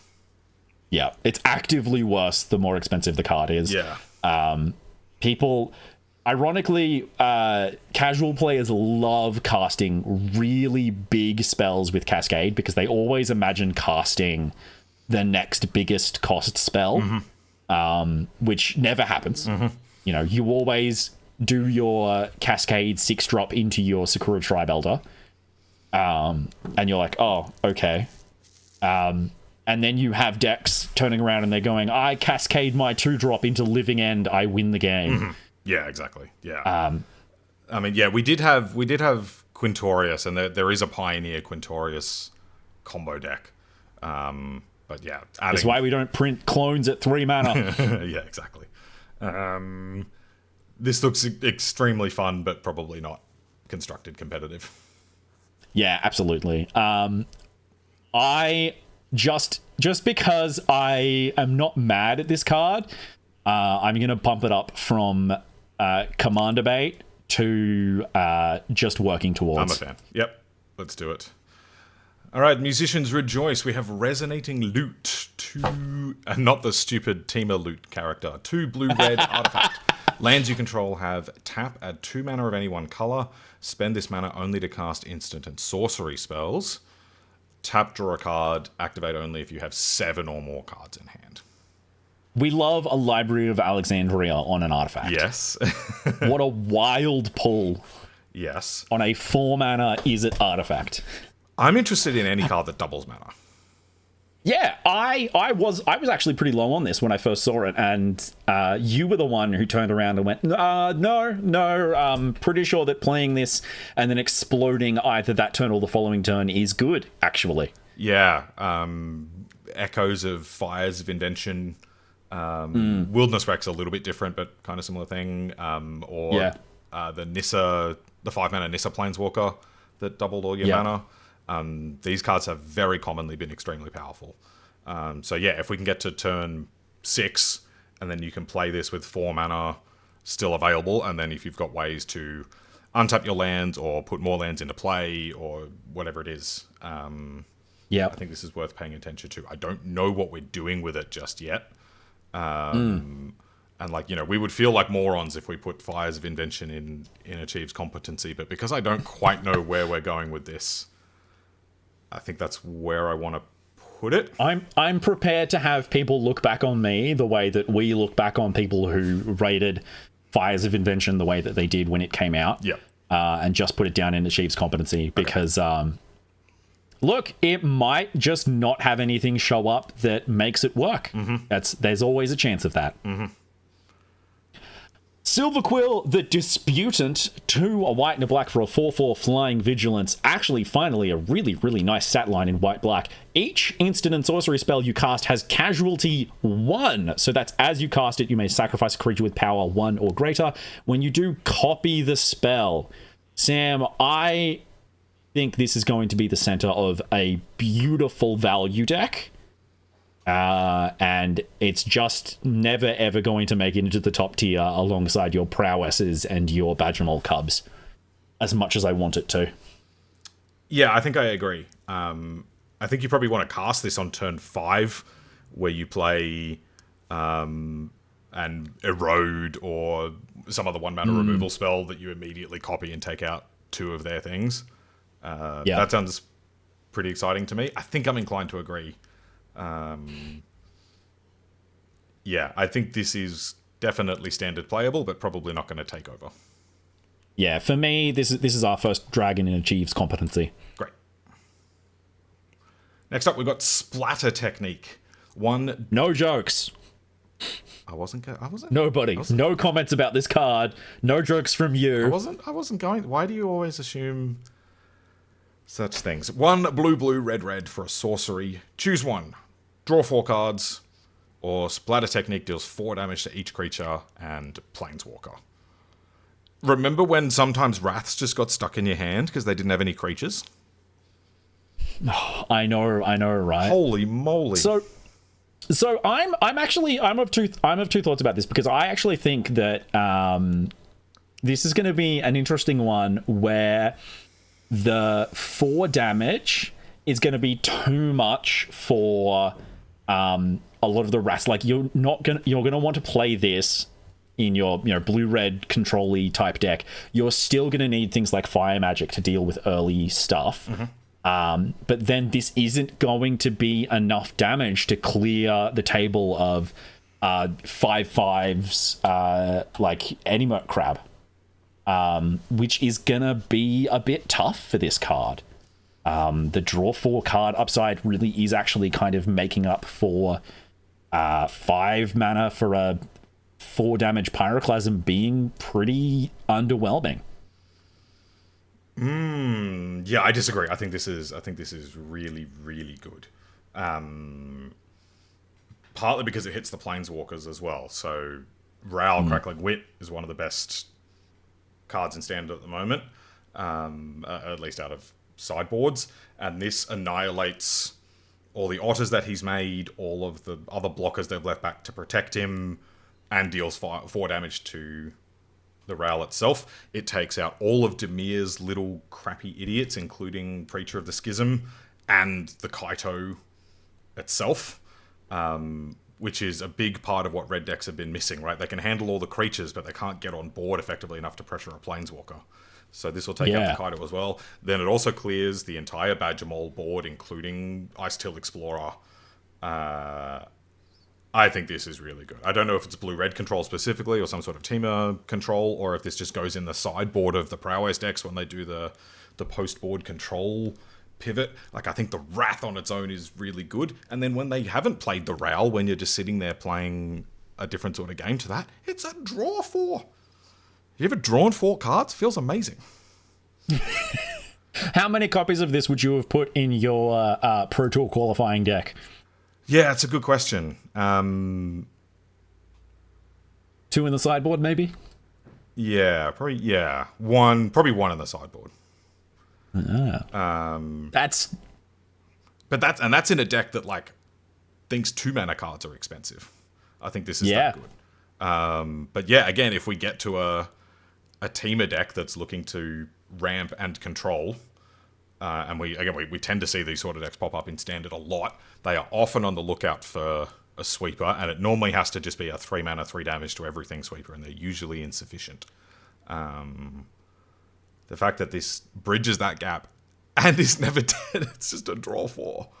I'm really high on this. Like, I potentially want to give this first class honors. I was fighting to try and see if I could push you down from first class honors, and I didn't have much hope of that, to be realistic. I think this was pretty much always going to go in first class honors. Yeah. Because Next up, we have Suspend Aggression. 1, a red and a white for an instant. Exile target non-land permanent and the top card of your library. For each of those cards, its owner may play it until the end of their next turn. I think that this is very interesting as a nice piece of sort of tempo-y style removal that's also quietly card advantage. I don't know that there's a particularly pre-existing deck that it goes into, but I almost don't want to hold that against this card, Sam. What do you think? This is Repulse. This is bounce target creature, draw a card. Yes. And we get those in most limited formats, and they never see play. Oh. Sorry. Oh. So rude. Oh. Cool template, though. Moving on. Sam. Yeah? Sam, describe what you just did to me. I've forced him to suspend aggression against me. I've repulsed him. I mean, read the next card, you goober. I have given a traumatic critique. There we go.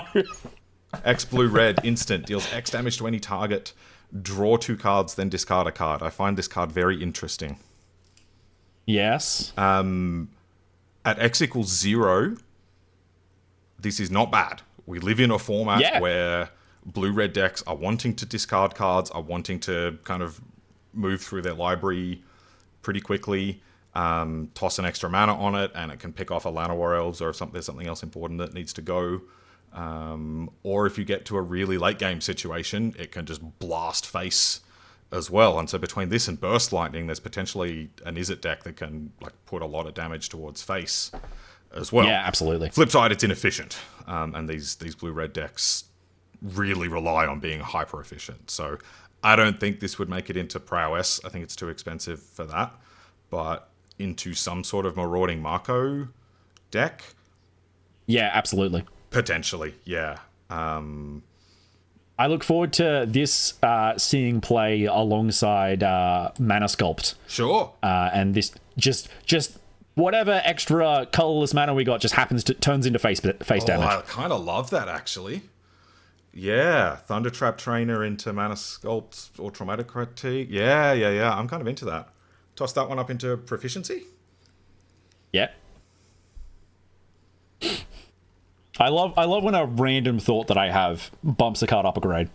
I quite like that one. I think there's a lot to like there. Next up, Viscous Rivalry. 2 black and green sorcery. Hey, that's my joke. Additional cost to cast this spell. Pay X life. Destroy all artifacts and creatures with mana value X or less. Boy, I can't imagine misreading this card and not seeing that it says or less.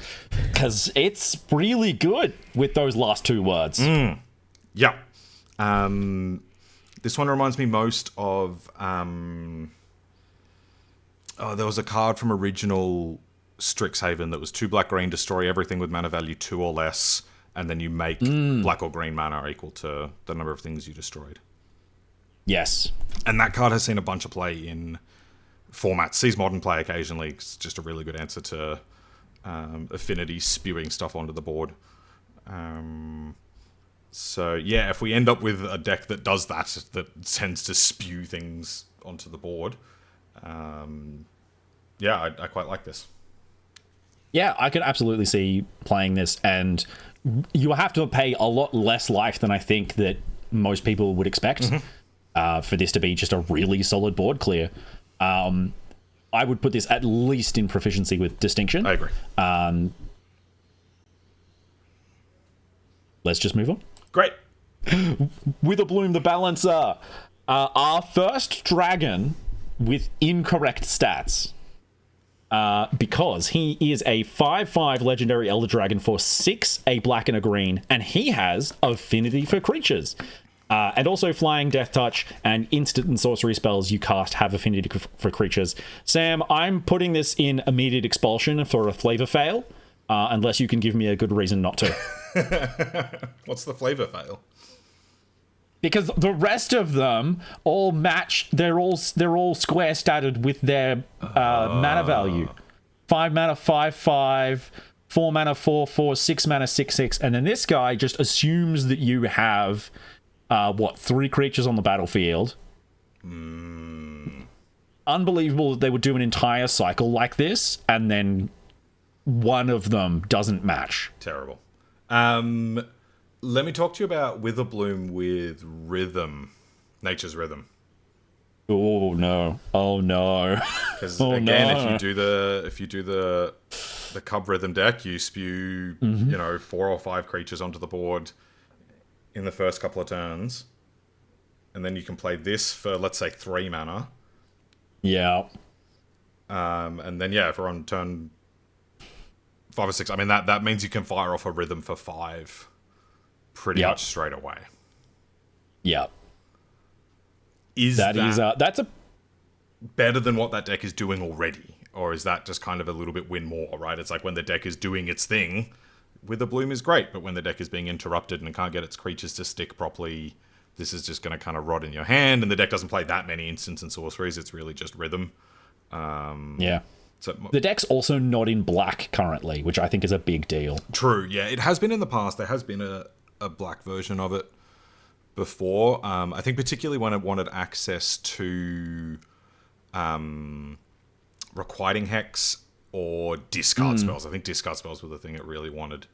It has gone there before, but it's been a little while.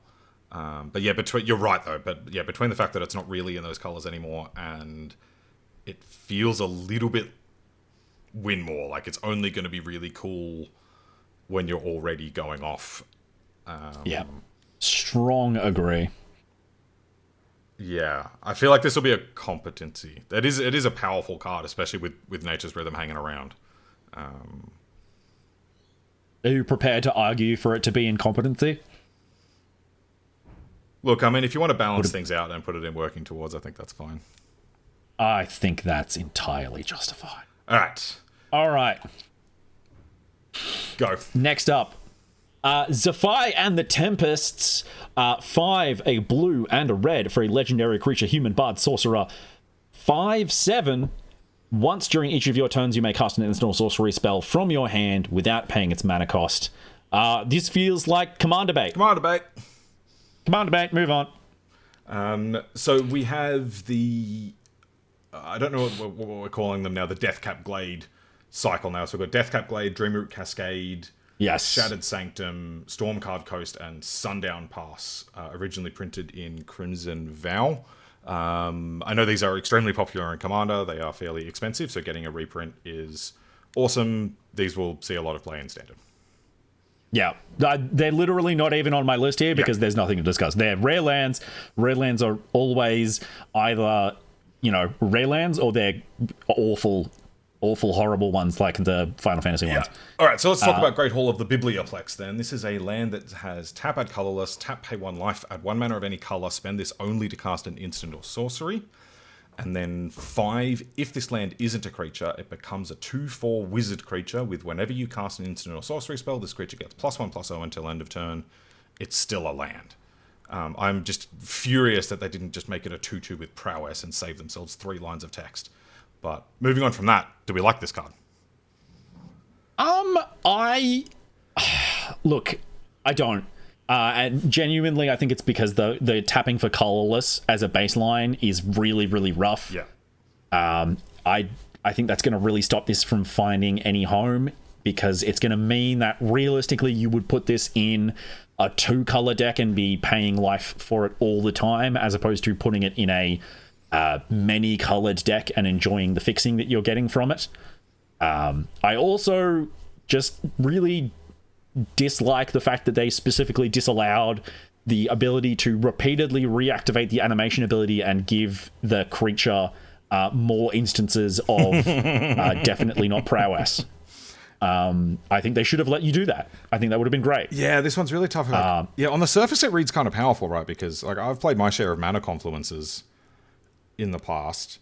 But yeah, you're right. This is either going to go in a really heavy colored deck where you're paying life every single time, which is obviously the downside of Mana Confluence and why it doesn't see a huge amount of play anymore. Yeah. Or... In which case, like, you don't want that colorless mode, and the more your deck wants that colorless mode, the less it wants the colored mode. It's got to be in this like really weird situation where you are like kind of a mid-range deck with lots of colorless mana symbols, but you're looking to splash around a bit, and you're looking to use this to get a little bit of fixing. I do not think it is a good job for that, and I don't think the man-land aspect changes that. No. For me, it doesn't get above Expulsion. There's so much wrong with this card. Okay. Moving on to our last card for the day. Pithing Needlespire. I'm actually so proud of that silly name. Petrified Hamlet. Land. When this land enters, choose a land card name. Activated abilities of sources with the chosen name can't be activated unless they're mana abilities, so you can't name Forest. Lands with the chosen name have tap, add colorless, so I guess you can technically name Forest and let your forests tap for colorless mana. Tap, add colorless mana yourself.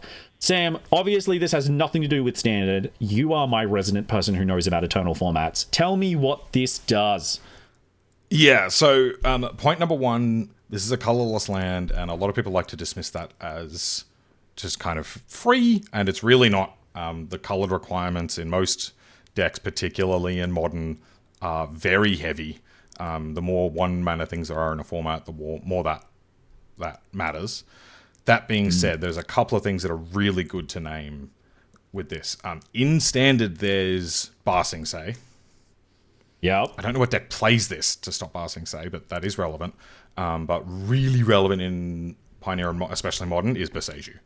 Boseiju, who endures, is one of the most powerful cards that they've printed in recent years. I think is extremely impactful.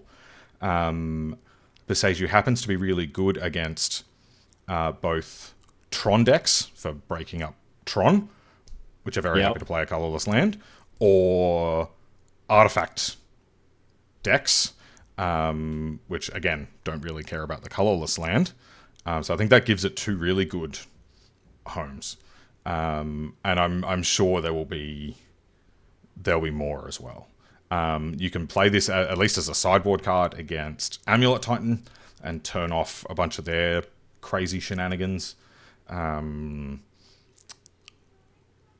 sure there's more that I'm not thinking of, but these are some that come to mind. So yeah, I think this is going to be a niche card. I think it is going to go just in certain decks to solve a certain particular problem. I don't think this is just going to be one that you just slam in every deck because it's a colorless land, it's free. But I do think it is going to be quite relevant just in a few select spots. You can also play in Amulet Titan if you so desire to name Boseiju, or Ghost Quarter, or other stupid things that are trying to blow up your lands. So yeah, I don't know where of those places it will land, but I think we'll see it in some places. Yeah, I think you've pretty much perfectly nailed sort of why this was made. I think if you look at what's his sort of design turnaround times, you can pretty clearly identify that this was probably made with Boseiju specifically in mind. And I'd say that I agree with your evaluation. It does the job of really going into decks that feel the worst from Boseiju. It feels not unfair. I'm like, this is a card that I want to give proficiency with distinction just because it was printed for a very specific purpose. I think it's hitting that right on the mark. And just because it's not a broadly appealing card doesn't mean that it shouldn't get sort of the flowers that it deserves. Yep, I agree. And I'm really happy to have had somebody on for this video who understands what that card's for. Yeah. And with that, we have come to the end of our tier list video. Samuel, thank you very much for coming along with me. We did it. We got all the way through this one. Thank you for having me. I love doing these videos. I look forward to them every set. It's so much fun. They are very much fun. Samuel, where can the people find you? You can find me at the Pro Tour, but also on Draftfunks MTG on YouTube. We do pretty regular draft videos. We're going to be doing so much Secrets of Strixhaven stuff. We do pretty regular constructed videos across a bunch of different formats. And then we do just kind of a bunch of other content as we see fit. You can follow me on Twitter as well. I am at calm_mirror, and I'm just tweeting about either nonsense or serious things all the time. Thank you very much for having me. And also, of course, because Sam is now very famous and this video is going to go up as soon as humanly possible, you can catch him in this week's actual mothership, the week that was, igniting a path to the Pro Tour, telling the story of Sam finally making it to the Pro Tour with his Team of Prowess deck. It is absolutely incredible. Wait, Team of Prowess? Yeah, I can technically cast. Is it? Can technically cast the adventure side of Elusive Otter. I've got one Greenland in the deck. Oh, that's awful. I'm canning the entire video over that. That's not acceptable. Came up at the RC as well. I put a +1 counter on my Slickshot show off so it couldn't be burst lightninged. Oh, of course it did. This is the... Don't play competitive, viewers. This is the kind of absolute nonsense that you have to deal with. Anyway, thank you for coming along. Thank you, Sam. I also love having you on for every single one of these. Thank you, viewers, for watching. Like and subscribe. Do all the YouTube pleasantries. Go follow Sam. I'll set this up so it's a proper collab video and you can subscribe to both of us. It'll be wonderful. I hope you have a great day. I'm going to go to bed. Love you and love all of you that are not playing Mono Red.